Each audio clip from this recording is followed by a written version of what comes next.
ದಲ್ಲಿ ಕಟ್ಟಂದ ಎಂದು ಕರೆಯಲ್ಪಡುವ ಒಂದು ವಾಸಸ್ಥಾನವಿತ್ತು. ಅಲ್ಲಿ ವೈದಿಕ ಪಟ್ಟಣಗಳ ಶಬ್ದಗಳು, ಬಿಲ್ಲುಗಳ ತಿರುವುಗಳು ಮತ್ತು ಕುಡಿಯಿರಿ, ಆನಂದಿಸಿ ಮತ್ತು ತಿನ್ನಿರಿ ಎಂಬ ಕೂಗುಗಳು ಸಭಾಂಗಣಗಳಲ್ಲಿ ಪ್ರತಿಧ್ವನಿಸುತ್ತಿದ್ದವು. ಇದು ಸ್ವರ್ಗ ಮತ್ತು ಭೂಮಿಯ ನಡುವಿನ ಗಡಿಗಳು ಮಸುಕಾಗಿರುವಂತೆ ತೋರುವ ಸ್ಥಳವಾಗಿತ್ತು ಮತ್ತು ವಾಸ್ತವದ ಬಟ್ಟೆಯನ್ನು ಭಕ್ತಿ ಮತ್ತು ತ್ಯಾಗದ ಎಳೆಗಳಿಂದ ನೇಯಲಾಗಿತ್ತು. ನಾರದ ಕಥೆಯು ಮುಕ್ತಾಯಗೊಳ್ಳುತ್ತಿದ್ದಂತೆ ಸಂಜಯನ ನೋಟವು ಅವನ ಸ್ವಂತ ಮಗನಾದ ಸ್ವೈತ್ಯನ ಮೇಲೆ ಬಿದ್ದಿತು. ಅವನು ಆ ಹುಡುಗನ ಜೀವನವನ್ನು ನೆನಪಿಸಿಕೊಂಡನು. ಇದು ಉದ್ದೇಶದ ಕೊರತೆ ಮತ್ತು ದಿಲೀಪನ ಹೆಜ್ಜೆ ಗುರುತುಗಳನ್ನು ಅನುಸರಿಸುವಲ್ಲಿ ವೈಫಲ್ಯದಿಂದ ಗುರುತಿಸಲ್ಪಟ್ಟಿದೆ. ಪ್ರಾಚೀನ ಭಾರತದ ಸಮಾಜದಲ್ಲಿ ಯುವನಾಶ್ವನ ಮರನಾದ ಮಾಂಧಾತ್ರಿ ಎಂಬ ದಂತಕಥೆಯ ರಾಜನು ಸಾಟಿಯಿಲ್ಲದ ಶ್ರೇಷ್ಠತೆಯನ್ನು ಸಾಧಿಸಿದನೆಂದು ಹೇಳಲಾಗುತ್ತದೆ. ಅವನ ಕಥೆಯು ಅತ್ಯಂತ ಅಸಾಧಾರಣ ರೀತಿಯಲ್ಲಿ ಪ್ರಾರಂಭವಾಯಿತು, ಏಕೆಂದರೆ ಅವನ ಅವಳಿ ಅಶ್ವಿನಿ ವೈದ್ಯರು ಅವನನ್ನು ಯಜ್ಞದ ಸಮಯದಲ್ಲಿ ಗರ್ಭಿಣಿಯಾದ ನಂತರ ಅವನ ತಂದೆಯ ಗರ್ಭದಿಂದ ಹೊರತೆಗೆದರು. ಕಥೆಯ ಪ್ರಕಾರ ರಾಜ ಯುವನಾಶ್ವನು ಬೇಟೆಯ ದಂಡಯಾತ್ರೆಯಲ್ಲಿದ್ದಾಗ ಒಳಗಿದನು ಮತ್ತು ದಣಿದಿದ್ದನು. ಅವನ ಕುದುರೆಗಳು ಮುಂದುವರಿಯಲು ತುಂಬಾ ದಣಿದಿದ್ದವು. ಹತ್ತಿರದ ಯಜ್ಞದಿಂದ ಹೊಗೆಯ ಹೂಮಾಲೆ ಏಳುತ್ತಿರುವುದನ್ನು ಕಂಡು ಪವಿತ್ರ ಆಚರಣೆಗಳಲ್ಲಿ ಪಾಲ್ಗೊಳ್ಳಲು ಅದರ ಹಾದಿಯನ್ನು ಅನುಸರಿಸಿದನು.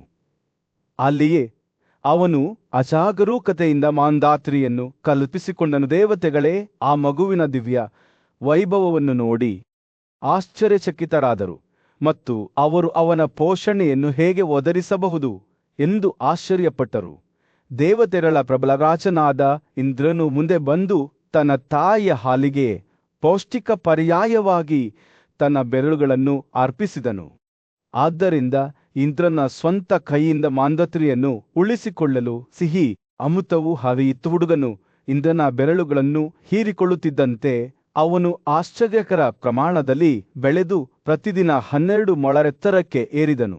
ಕೇವಲ 12 ದಿನಗಳಲ್ಲಿ ಮಾಂಧಾತ್ರಿ ಅತ್ಯುನ್ನತ ಎತ್ತರವನ್ನು ತಲುಪಿದನು ಮತ್ತು ಅಸಾಧಾರಣ ಪರಾಕ್ರಮವನ್ನು ಬೆಳೆಸಿದನು.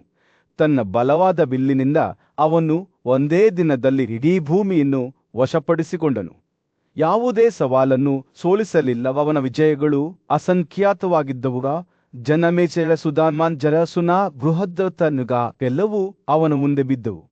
ಒಂದು ಕಾಲದಲ್ಲಿ ಮಾಂಧಾತ್ರಿಯ ಪ್ರಭುತ್ವವನ್ನು ತಿಳಿದಿರುವ ಪ್ರದೇಶಗಳು ಇನ್ನೂ ಅವನ ವೈಭವದ ಹೆಸರನ್ನು ಹೊಂದಿವೆ. ಇದು ಅವನ ಅವಿಶ್ರಾಂತ ಮಹತ್ವಾಕಾಂಕ್ಷೆ ಮತ್ತು ಅಚಲ ಮನೋಭಾವಕ್ಕೆ ಸಾಕ್ಷಿಯಾಗಿದೆ. ಮಾಂಧಾತ್ರಿಯ ಆಳ್ವಿಕೆಯು ಭವ್ಯತೆಯಿಂದ ಗುರುತಿಸಲ್ಪಟ್ಟಿತು, ಏಕೆಂದರೆ ಅವರು 100 ಕುದುರೆತ್ಯಾಗ ಮತ್ತು 100 ರಾಜಸೂಯ ಯಜ್ಞಗಳನ್ನು ಮಾಡಿದರು. ಅವರು ಬ್ರಾಹ್ಮಣರಿಗೆ ಉಡುಗೊರೆಗಳನ್ನು ನೀಡಿದವು. 10 ಯೋಜನೆಗಳು ಉದ್ದ ಮತ್ತು 1 ಯೋಜನೆಯ ಅಗಲವನ್ನು ವಿಸ್ತರಿಸಿದ ಚಿನ್ನದ ಮೀನುಕ ಮತ್ತು ಅವರ ಸಮಾರಂಭಗಳಲ್ಲಿ ಭಾಗವಹಿಸಲು ಬಂದ ಅಸಂಖ್ಯಾತ ಇತರರಿಗೆ ಆಹಾರವನ್ನು ನೀಡುವ ರುಚಿಯಾದ ಭಕ್ಷ್ಯಗಳ ಪರ್ವತಗಳು. ನದಿಗಳು ದ್ರವರೂಪದ ಚಿನ್ನದ ಸರೋವರಗಳಿಂದ ಹರಿಯುತ್ತಿದ್ದಾಗ ವಿವಿಧ ಸೂಪ್ಗಳು, ಮೊಸರುಗಳು ಮತ್ತು ಅಮೃತದಂತಹ ನೀರಿನಿಂದ ಆವೃತವಾಗಿ ಶುದ್ಧೀಕರಿಸಿದ ಬೆಣ್ಣೆ, ಹಾಲು ಮತ್ತು ಜೇನುತುಪ್ಪದ ಸಿಹಿ ಪರಿಮಳದಿಂದ ಗಾಳಿಯು ತುಂಬಿತ್ತು. ದೇವತೆಗಳು, ಅಸುರರು, ಪುರುಷರು, ಯಕ್ಷರು, ಗಾಂಧರ್ವರು, ಹಾವುಗಳು, ಪಕ್ಷಿಗಳು ಮತ್ತು ಅಸಂಖ್ಯಾತ ಬ್ರಾಹ್ಮಣರು ಮತ್ತು ಋಷಿಗಳು ಮಾಂಧಾತ್ರಿಯ ವೈಭವವನ್ನು ವೀಕ್ಷಿಸಲು ಒಟ್ಟುಗೂಡಿದ್ದರು. ಅವನ ಆಳ್ವಿಕೆಯು ಉತ್ತುಂಗಕ್ಕೇರುತ್ತಿದ್ದಂತೆ ರಾಜನು ಈ ಭೂಮಿಯನ್ನು ಬ್ರಾಹ್ಮಣರಿಗೆ ನೀಡಿ ಅವರ ಹೃದಯಗಳನ್ನು ಸಂತೋಷದಿಂದ ತುಂಬಿದರು ಮತ್ತು ಅವನು ಕೊನೆಗೂ ಮುಳುಗುತ್ತಿರುವ ಸೂರ್ಯನಂತೆ ನಿಧನರಾದಾಗ ಅವನ ಹೆಸರು ಶಾಶ್ವತವಾಗಿ ಪ್ರತಿಧ್ವನಿಸುತ್ತಾ ಸದಾಚಾರಕ್ಕೆ ಸಮಾನಾರ್ಥಕವಾಯಿತು. ಮಾಂಧಾತ್ರಿಯ ಅಸಾಧಾರಣ ಜೀವನದ ಬಗ್ಗೆ ಯೋಚಿಸುವಾಗ ನಾರದನ ಮಾತುಗಳು ಅವನ ಮನಸ್ಸಿನಲ್ಲಿ ಇನ್ನೂ ಕುಳಿತುಕೊಂಡಿದ್ದವು. 4 ಪ್ರಮುಖ ಸದ್ಗುಣಗಳಲ್ಲಿ ನಿನ್ನನ್ನು ಮೀರಿಸಿದವನು ಮತ್ತು ನಿನ್ನನ್ನು ಮೀರಿಸಿದವನು ನಿನ್ನ ಮಗನಿಗಿಂತ ಹೆಚ್ಚು ಶ್ರೇಷ್ಠನಾಗಿದ್ದನು. ನೀನು ದುಃಖಿಸಬಾರದು. ಸೂರ್ಯನು ದಿಗಂತದಲ್ಲಿ ಮುಳುಗಿ ಆಕಾಶವನ್ನು ಕೆಂಪು ಮತ್ತು ಚಿನ್ನದ ಬಣ್ಣಗಳಿಂದ ಚಿತ್ರಿಸಿದ ದೂರದ ಭೂಮಿಯಲ್ಲಿ ನಹೂಷನ ಮಗನಾದ ರಾಜ ಯಯಾತಿಯು ಚಿಂತನೆಯಲ್ಲಿ ಕುಳಿತನು. ಅವನ ಬುದ್ಧಿವಂತ ಸ್ನೇಹಿತನಾದ ನಾರದನು ಗಂಭೀರವಾದ ಸುದ್ದಿಯೊಂದಿಗೆ ಅವನ ಬಳಿಗೆ ಬಂದನು. ಯಯಾತಿಯೇ, ನೀನು ಸಾವಿಗೆ ಬಲಿಯಾಗಿದ್ದಿ ಎಂದು ನಾವು ಕೇಳುತ್ತೇವೆ. ಅವನು ತನ್ನ ಸಿಂಹಾಸನದಿಂದ ಮೇಲೇರುತ್ತಿದ್ದಂತೆ ರಾಜನ ಕಣ್ಣುಗಳು ಆಘಾತದಿಂದ ವಿಶಾಲವಾದವು. ನಾರದನು ಮುಂದುವರಿಸಿದನು, ನೀವು ಬ್ರಾಹ್ಮಣರಿಗೆ ಉದಾರವಾಗಿ ಉಡುಗೊರೆಗಳನ್ನು ನೀಡಿದ 100 ರಾಜಸೂಯಿಗಳು, 1000 ಕುದುರೆ ತ್ಯಾಗಗಳು ಮತ್ತು ಲೆಕ್ಕವಿಲ್ಲದಷ್ಟು ಇತರ ತ್ಯಾಗಗಳನ್ನು ಮಾಡಿದರೂ ನಿಮ್ಮ ಆತ್ಮವು ತೃಪ್ತಿಯಾಗಲಿಲ್ಲ.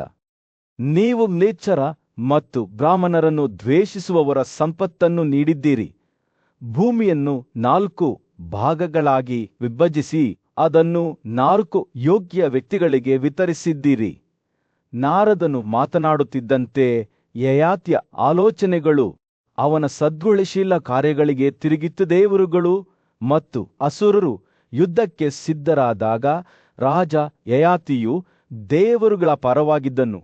ಯುದ್ಧದಲ್ಲಿ ಅವನ ಪರಾಕ್ರಮವು ಪ್ರಸಿದ್ಧವಾಗಿತ್ತು ಮತ್ತು ಅವನು 2ನೇ ಇಂದ್ರನಂತೆ ಪ್ರಾಪಂಚಿಕ ಕಾಳಜಿಗಳಿಂದ ಮುಕ್ತನಾಗಿ ಆಕಾಶದ ಕಾಡಿನಲ್ಲಿ ಸುತ್ತಾಡುತ್ತಿದ್ದನು. ಎಲ್ಲ ವೇದಗಳಿಂದ ಪರಿಚಿತನಾಗಿದ್ದರೆ ಯಯಾತಿಯ ಬುದ್ಧಿವಂತಿಕೆ ಮತ್ತು ಜ್ಞಾನವು ಅಪರಿಮಿತವಾಗಿತ್ತು. ಆದಾಗ್ಯೂ ಅವನ ಭಾವೋದ್ರೇಕಗಳು ಅಂತಿಮವಾಗಿ ಅವನನ್ನು ಸೇವಿಸಿದವು ಮತ್ತು ಭೂಮಿಯ ಅಪಾರ ಸಂಪತ್ತು ಸಹ ಒಬ್ಬ ಮನುಷ್ಯನ ಆಸೆಗಳನ್ನು ತೃಪ್ತಿಪಡಿಸಲು ಸಾಧ್ಯವಿಲ್ಲ ಎಂದು ಅವನು ಅರಿತುಕೊಂಡನು. ಈ ಹೊಸ ತಿಳುವಳಿಕೆಯೊಂದಿಗೆ ಯಯಾತಿ ತನ್ನ ರಾಜ್ಯವನ್ನು ತೊರೆದು ತನ್ನ ಪತ್ನಿಯರಾದ ಉಸಾನ ಮತ್ತು ಶರ್ಮಿಷ್ಠರ ಮಗಳಾದ ದೇವಯಾನಿಯೊಂದಿಗೆ ಅರಣ್ಯಕ್ಕೆ ನಿವೃತ್ತರಾದರು. ಭೂಮಿಯಲ್ಲಿ ಭತ್ತ, ಗೋಧಿ, ಚಿನ್ನ, ಪ್ರಾಣಿಗಳು ಅಥವಾ ಮಹಿಳೆಯರು ಏನೇ ಇರಲಿ, ಅವರು ಅವರಿಗೆ ಹೇಳಿದರು, ಅವುಗಳ ಸಂಪೂರ್ಣತೆಯೂ ಸಹ ಒಬ್ಬ ಪುರುಷನಿಗೆ ಸಾಕಾಗುವುದಿಲ್ಲ. ನಾವು ತೃಪ್ತಿಯನ್ನು ಬೆಳೆಸಿಕೊಳ್ಳಬೇಕು. ಆದ್ದರಿಂದ ಅವರು ಸರಳತೆ ಮತ್ತು ಆಂತರಿಕ ಶಾಂತಿಯ ಜೀವನವನ್ನು ಬಯಸುತ್ತಾ ರಾಜಮನೆತನದ ಬಲೆಗಳನ್ನು ಬಿಟ್ಟು ಹೋದರು. ವರ್ಷಗಳು ಕಳೆದವು ಮತ್ತು ಯಾವುದೇ ತ್ಯಾಗವನ್ನು ಮಾಡದ ಮತ್ತು ಯಾವುದೇ ತ್ಯಾಗ ಉಡುಗೊರೆಗಳನ್ನು ಮಾಡದ ಯಯಾತಿಯ ಮಗನು ಸಿಂಹಾಸನಕ್ಕೆ ಏರಿದನು. ನಾರದರು ಈಗ ಸಂಜಯನನ್ನು ಉದ್ದೇಶಿಸಿ, ಓ ಸಂಜಯ, ಯಯಾತಿಯ ನಿಧನಕ್ಕಾಗಿ ನೀನು ದುಃಖಿಸಬಾರದು. ಅವನು ಧರ್ಮ, ಅರ್ಥ, ಕಾಮ ಮತ್ತು ಮೋಕ್ಷ ಎಂಬ 4 ಪ್ರಮುಖ ಸದ್ಗುಣಗಳಲ್ಲಿ ನಿನಗಿಂತ ಶ್ರೇಷ್ಠನಾಗಿದ್ದನು. ಅವನ ಮಗನು ತನ್ನ ಬಿರುದನ್ನು ಆನುವಂಶಿಕವಾಗಿ ಪಡೆದಿರಬಹುದು, ಆದರೆ ಅವನಿಗೆ ತನ್ನ ತಂದೆಯ ಬುದ್ಧಿವಂತಿಕೆ ಮತ್ತು ಸದ್ಗುಣಗಳ ಕೊರತೆಯಿರಬಹುದು. ನಾರದನು ಮಾತನಾಡುತ್ತಿದ್ದಂತೆ ಸಂಜಯನು ದೇವರುಗಳು ಮತ್ತು ಮನುಷ್ಯರ ನಡುವೆ ಒಂದೇ ರೀತಿ ನಡೆದುಕೊಂಡಿದ್ದ ರಾಜ ಯಯಾತಿಯ ಪರಂಪರೆಯ ಬಗ್ಗೆ ಪ್ರತಿಬಿಂಬಿಸಿದನು. ತೃಪ್ತಿ ಮತ್ತು ನಿಸ್ವಾರ್ಥತೆಯ ಶಕ್ತಿಗೆ ಪುರಾವೆಯನ್ನು ಬಿಟ್ಟು ಹೋದನು. ನಾರದನ ಮಾತುಗಳು ಸೌಮ್ಯವಾದ ಗಾಳಿಯಂತೆ ಗಾಳಿಯಲ್ಲಿ ತೂಗಾಡುತ್ತಿದ್ದವು. ಯಯಾತಿಯ ಕಥೆಯ ಭಾರವನ್ನು ತಮ್ಮೊಂದಿಗೆ ಹೊತ್ತುಕೊಂಡಿದ್ದವು. ಅವನ ನಿಧನದಲ್ಲಿ ರಾಜನು ಎಲ್ಲರಿಗೂ ಒಂದು ಪಾಠವನ್ನು ಬಿಟ್ಟು ಹೋಗಿದ್ದನು. ನಿಜವಾದ ನೆರವೇರಿಕೆಯು ಐಹಿಕ ಸಂಪತ್ತು ಅಥವಾ ಪ್ರಾಪಂಚಿಕ ಯಶಸ್ಸಿನಲ್ಲಿಲ್ಲ, ಆದರೆ ತೃಪ್ತಿಯನ್ನು ಬೆಳೆಸಿಕೊಳ್ಳುವುದು ಮತ್ತು ಸದ್ಗುಣದ ಜೀವನವನ್ನು ನಡೆಸುವುದು. ಸೂರ್ಯನು ದಿಗಂತದ ಕೆಳಗೆ ಮುಳುಗಿದಂತೆ, ಜಗತ್ತನ್ನು ಬೆಚ್ಚಗಿನ ಕಿತ್ತಳೆ ಹೊಳಪಿನಲ್ಲಿ ಮುಳುಗಿಸಿದಂತೆ ಸುಂದರ ದೂರದ ಭೂಮಿಯಲ್ಲಿ ನಾರದನು ಶ್ರೀಂಜಯನೊಂದಿಗೆ ಅಂಜಯನ ಅಕಾಲಿಕ ನಿಧನದ ಸುದ್ದಿಯನ್ನು ಹಂಚಿಕೊಳ್ಳುತ್ತಾ ದುಃಖದ ಮಾತುಗಳನ್ನು ಹೇಳಿದನು. ಓ ಶ್ರೀಂಜಯ, ಅವನು ಹೇಳಿದನು, ನಬಗನ ಮಗನಾದ ಅಂಬರೀಷನು ಯುದ್ಧದಲ್ಲಿ ಬಿದ್ದನು.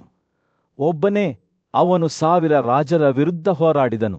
ಪ್ರತಿಯೊಬ್ಬರೂ ತಮ್ಮ ಶಸ್ತ್ರಾಸ್ತ್ರಗಳೊಂದಿಗೆ ಇನ್ನೊಬ್ಬರಂತೆ ಉಗ್ರ ಮತ್ತು ನುರಿತರಾಗಿದ್ದರು. ಆ ದೃಶ್ಯವು ಚಂಡಮಾರುತದಂತೆ ತೆರೆದುಕೊಂಡಿತು. ಅಂಬರೀಷನು ಅವ್ಯವಸ್ಥೆಯ ನಡುವೆ ದೃಢವಾಗಿ ನಿಂತನು. ಅವನ ಶಕ್ತಿ ಮತ್ತು ಚುರುಕುತನವು ಅವನಿಗೆ ತನ್ನ ತೋಳುಗಳನ್ನು ನಿಖರವಾಗಿ ಚಲಾಯಿಸಲು ಅವಕಾಶ ಮಾಡಿಕೊಟ್ಟಿತು. ಕ್ಷತ್ರಿಯ ನಂತರ ಛತ್ರಿ, ಮಾನದಂಡದ ನಂತರ ಮಾನದಂಡ ಮತ್ತು ಈಟಿಗಳ ನಂತರ ಈಟಿಗಳನ್ನು ಕತ್ತರಿಸಿ ತನ್ನ ಶತ್ರುಗಳನ್ನು ಎಲ್ಲಾ ದಿಕ್ಕುಗಳಲ್ಲಿ ಚದುರಿಸಿತು. ಅವನು ಹೋರಾಡುತ್ತಿರುವಾಗ ಯುದ್ಧದ ಶಬ್ದವು ಕಿವುಡಾಗಿತ್ತು.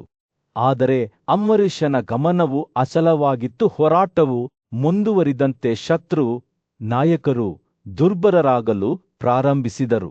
ಅವರು ಕರುಣೆಗಾಗಿ ಬೇಡಿಕೊಂಡಾಗ ಅವರ ಅಂಚುಗಳನ್ನು ತ್ಯಜಿಸಲಾಯಿತು. ನಾವು ನಿಮಗೆ ಶರಣಾಗುತ್ತೇವೆ. ಅವರು ಅಂಬರೀಷನನ್ನು ಬೇಡಿಕೊಂಡರು. ಅವರ ಧ್ವನಿಗಳು ಭಯದಿಂದ ನಡುಗುತ್ತಿದ್ದವು.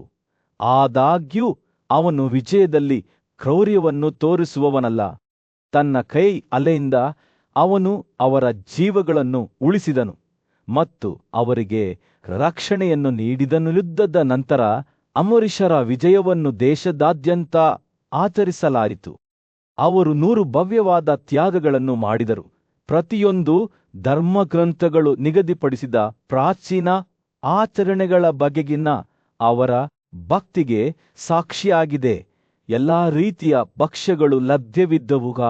ಸಿಹಿತಿಂಡಿಗಳು, ಪುರಿಕಗಳು ಮತ್ತು ಪುರಗಳು, ಅಪ್ಪುಪ್ಪಗಳು ಮತ್ತು ಸಾಷ್ಕಲಿಗಳು, ಕರಂಬಗಳು ಮತ್ತು ಪುತ್ತುಮುದ್ವಿಕಗಳು, ಮೈಲೇಕ ಮತ್ತು ಗಾಗ ಕಂಡವರಳು ಎಲ್ಲಾ ರೀತಿಯ ಮಿಠಾಯಿಗಳು, ಬೆಣ್ಣೆ, ಜೇನುತುಪ್ಪ, ಹಾಲು, ನೀವು ಸಿಹಿ, ಮೊಸರು ಮತ್ತು ಹಣ್ಣುಗಳು ಮತ್ತು ಬೇರುಗಳ ವಿಂಗಡಣೆ. ಹಬ್ಬದ ಆಚರಣೆಗಳು ತಡರಾತ್ರಿಯವರೆಗೂ ಮುಂದುವರೆದವು, ಏಕೆಂದರೆ ಜನರು ಸಂತೋಷದಲ್ಲಿ ಪಾಲ್ಗೊಳ್ಳಲು ನೆರೆದಿದ್ದರು.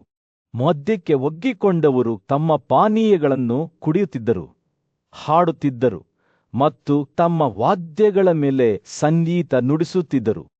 ಇನ್ನೂ ಸಾವಿರಾರು ಜನರು ಇದರ ಸಂಪೂರ್ಣ ಆನಂದದಿಂದ ಅಮಲೇರಿದರು, ನೃತ್ಯ ಮಾಡುತ್ತಿದ್ದರು ಮತ್ತು ಅಂಬರೀಷನ ಹೊಗಳಿಕೆಗೆ ಸ್ತೋತ್ರಗಳನ್ನು ಹಾಡುತ್ತಿದ್ದರು. ಇತರರು ಹಬ್ಬದ ಆಕರ್ಷಣೆಯನ್ನು ವಿರೋಧಿಸಲು ಸಾಧ್ಯವಾಗದೆ ಮಾದಕ ಪರಿಣಾಮಗಳಿಗೆ ಬಲಿಯಾದರು ಮತ್ತು ನೆಲಕ್ಕೆ ಬಿದ್ದರು. ಯಜ್ಞಗಳು ಮುಕ್ತಾಯಗೊಳ್ಳುತ್ತಿದ್ದಂತೆ ಅಂಬರೀಷನು ಅಸಂಖ್ಯಾತ ರಾಜರ ರಾಜ್ಯಗಳನ್ನು ತನ್ನ 10 ದಶಲಕ್ಷ ಪುರೋಹಿತರಿಗೆ ಯಜ್ಞದ ಉಡುಗೊರೆಯಾಗಿ ವಿತರಿಸಿದನು. ಆತ ಅವರಿಗೆ ರಾಜಕುಮಾರರು ಮತ್ತು ರಾಜರನ್ನೂ ಸಹ ನೀಡಿದನು. ಅವರೆಲ್ಲರೂ ತಮ್ಮ ಚಿನ್ನದ ರಕ್ಷಾಕವಚದಲ್ಲಿ ಹೊಳೆಯುತ್ತಿದ್ದರು. ಅವರ ತಲೆಯ ಮೇಲೆ ಬಿಳಿ ಛತ್ರಿಗಳನ್ನು ಹೊಂದಿದ್ದರು, ಚಿನ್ನದ ಕಾರುಗಳ ಮೇಲೆ ಕುಳಿತಿದ್ದರು ಮತ್ತು ಅವರ ಅನ್ಯಾಯಿಗಳಿಂದ ಸುತ್ತುವರಿದಿದ್ದರು.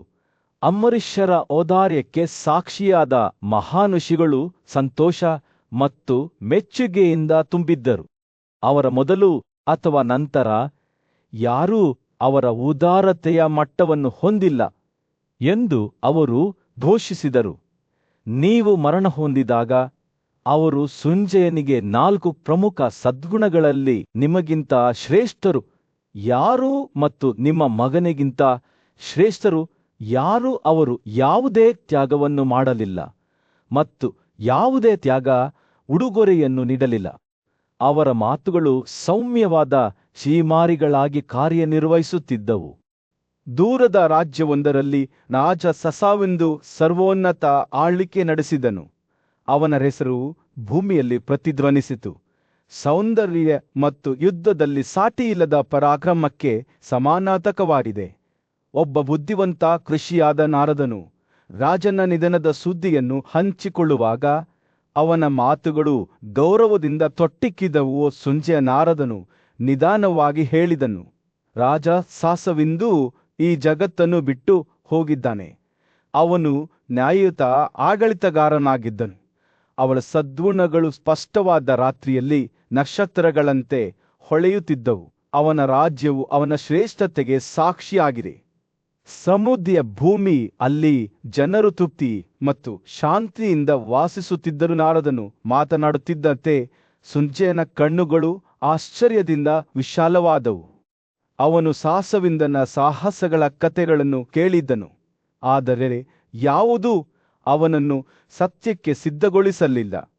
ರಾಜನ ಆಳ್ವಿಕೆಯು ಭವ್ಯತೆಯಿಂದ ಗುರುತಿಸಲ್ಪಟ್ಟಿತು. ಅವನ ತ್ಯಾಗಗಳು ನೋಡಲು ಒಂದು ದೃಶ್ಯವಾಗಿತ್ತು. ಪ್ರತಿ ಹೆಂಡತಿಯೊಂದಿಗೆ 1000 ಗಂಡು ಮಕ್ಕಳು ಜನಿಸಿದರು. ಎಲ್ಲರೂ ಬಲಶಾಲಿ ಮತ್ತು ಧೈರ್ಯಶಾಲಿ ಯುದ್ಧದಲ್ಲಿ ಅವರ ಪರಾಕ್ರಮವು ಸಾಟಿಯಿಲ್ಲ. ಈ ರಾಜಕುಮಾರರು ತಮ್ಮ ದೇಹಗಳನ್ನು ಅಲಂಕರಿಸಿದ ಚಿನ್ನದ ಕೋಟುಗಳನ್ನು ಧರಿಸಿ ಭವ್ಯವಾದ ಕುದುರೆಗಳ ಮೇಲೆ ಸವಾರಿ ಮಾಡಿದರು.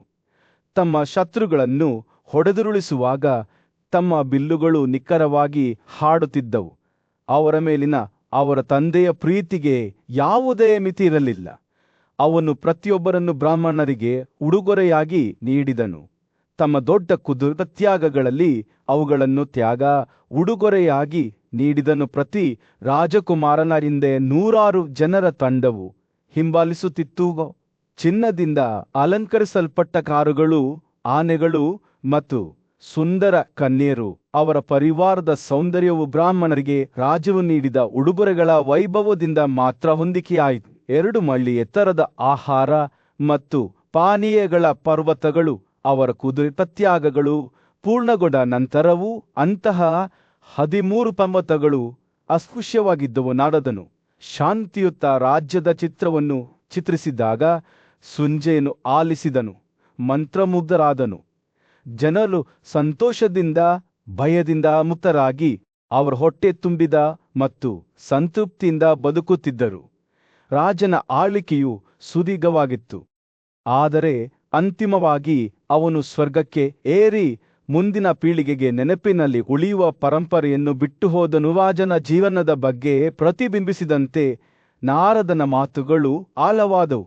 ಯಾವುದೇ ತ್ಯಾಗವನ್ನು ಮಾಡದ ಮತ್ತು ಯಾವುದೇ ಉಡುಗೊರೆಯನ್ನು ನೀಡದ ನಿಮ್ಮ ಮಗನಾದ ಸ್ವೈತ್ಯಕ್ಕಾಗಿ ನೀವು ದುಃಖಿಸಬಾರದು.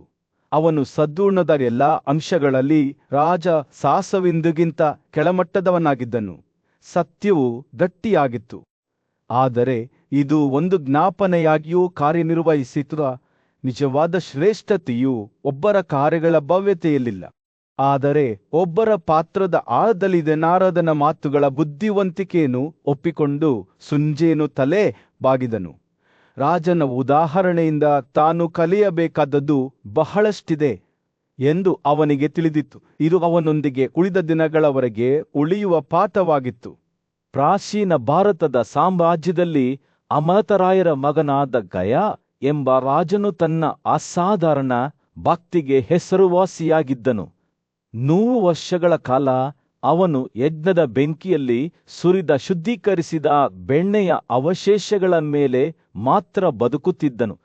ಇದು ದೇವರುಗಳಿಗೆ ಅವನ ಅಚಲವಾದ ಸಮರ್ಪಣೆಗೆ ಸಾಕ್ಷಿಯಾಗಿದೆ. ಒಂದು ದಿನ ಬುದ್ಧಿವಂತ ಮತ್ತು ಪೂಜ್ಯ ಋಷಿಯಾದ ನಾರದನು ಈ ಭೂಮಿಯ ಮೇಲಿನ ತನ್ನ ಸಮಯವು ಸಮೀಪಿಸುತ್ತಿದೆ ಎಂಬ ಸುದ್ದಿಯೊಂದಿಗೆ ಗಯನ ಬಳಿಗೆ ಬಂದನು. ರಾಜನ ಮರ್ತ್ಯ ಸುಳಿಯು ಬಿಚ್ಚಿಡಲು ಪ್ರಾರಂಭಿಸಿದಾಗ ಪವಿತ್ರ ಜ್ವಾಲೆಯ ಉರಿಯುವ ದೇವತೆಯಾದ ಅಗ್ನಿ ಅವನ ಮುಂದೆ ಕಾಣಿಸಿಕೊಂಡಳು. ಗಯನ ಅಚಲ ಭಕ್ತಿಯಿಂದ ಸಂತೋಷಗೊಂಡ ದೇವರು ಅವನಿಗೆ ವರವನ್ನು ಅರ್ಪಿಸಿದನು. ಪೂಜ್ಯತೆಯ ಗಡಿಯಲ್ಲಿರುವ ಉತ್ಸಾಹದಿಂದ ತಪಸ್ಸು ಬ್ರಹ್ಮಚರ್ಯಕ್ಕೆ ಕಟ್ಟುನಿಟ್ಟಾದ ಬದ್ಧತೆ ಮತ್ತು ತನ್ನ ಮೇಲಧಿಕಾರಿಗಳ ಆಶೀರ್ವಾದಗಳ ಮೂಲಕ ಪಡೆದ ವೇದಗಳ ಬಗ್ಗೆ ಸಂಪೂರ್ಣ ತಿಳುವಳಿಕೆಯನ್ನು ಗಯ ವಿನಂತಿಸಿದನು. ಇತರರಿಗೆ ಹಾನಿಯಾಗದಂತೆ ತನ್ನ ಕರ್ತವ್ಯಗಳ ಅಭ್ಯಾಸದ ಮೂಲಕ ಗಳಿಸಿದ ಅಕ್ಷಯವಾದ ಸಂಪತ್ತನ್ನು ಸಹ ಅವನು ಕೇಳಿದನು. ಇದಲ್ಲದೆ ಭಕ್ತಿಯಿಂದ ಬ್ರಾಹ್ಮಣರಿಗೆ ಉಡುಗೊರೆಗಳನ್ನು ನೀಡಲು ತನ್ನದೇ ಆದ ಕ್ರಮದಲ್ಲಿ ಹೆಂಡತಿಯರಿಂದ ಮಕ್ಕಳನ್ನು ಪಡೆಯಲು ಮತ್ತು ನೀತಿಯಲ್ಲಿ ಸಂತೋಷಪಡಲು ಅವನು ಬಯಸಿದನುವೇನ ಮಾತುಗಳಿಂದ ತೃಪ್ತನಾದ ಅಗ್ನಿ ಅವನು ಕಾಣಿಸಿಕೊಂಡಂತೆ ಇದ್ದಕ್ಕಿದ್ದಂತೆ ಕಣ್ಮರೆಯಾದನು. ಹೀಗೆ ರಾಜನ ಆಸೆಗಳು ನೆರವೇರಿದವು. ಅವನ ಹೃದಯವು ಈಗ ವೇದಗಳ ಜ್ಞಾನದಿಂದ ಮತ್ತು ದೇವರುಗಳ ಆಶೀರ್ವಾದದಿಂದ ಹೊಳೆಯಿತು. ಗಯ ತನ್ನ ವೈರಿಗಳನ್ನು ನ್ಯಾಯಯುತ ಯುದ್ಧಗಳ ಸರಣಿಯಲ್ಲಿ ಜಯಿಸಲು ಹೊರಟನು. ಅವನು ಹಾಗೆ ಮಾಡುವಾಗ ಭೂಮಿಯು ಭಯದಿಂದ ನಡುಗುವಂತೆ ತೋರುತ್ತಿತ್ತು. 100 ವರ್ಷಗಳ ಕಾಲ ಗಯ ತ್ಯಾಗಗಳ ಸರಣಿಯನ್ನು ಮುಂದುವರೆಸಿದನು. ಪ್ರತಿಯೊಂದು ಕೊನೆಯದಕ್ಕಿಂತ ಹೆಚ್ಚು ಭವ್ಯವಾದದ್ದು. ಅವನು ಬ್ರಾಹ್ಮಣರಿಗೆ ಉಡುಗೊರೆಗಳನ್ನು ನೀಡುತ್ತಿದ್ದನು.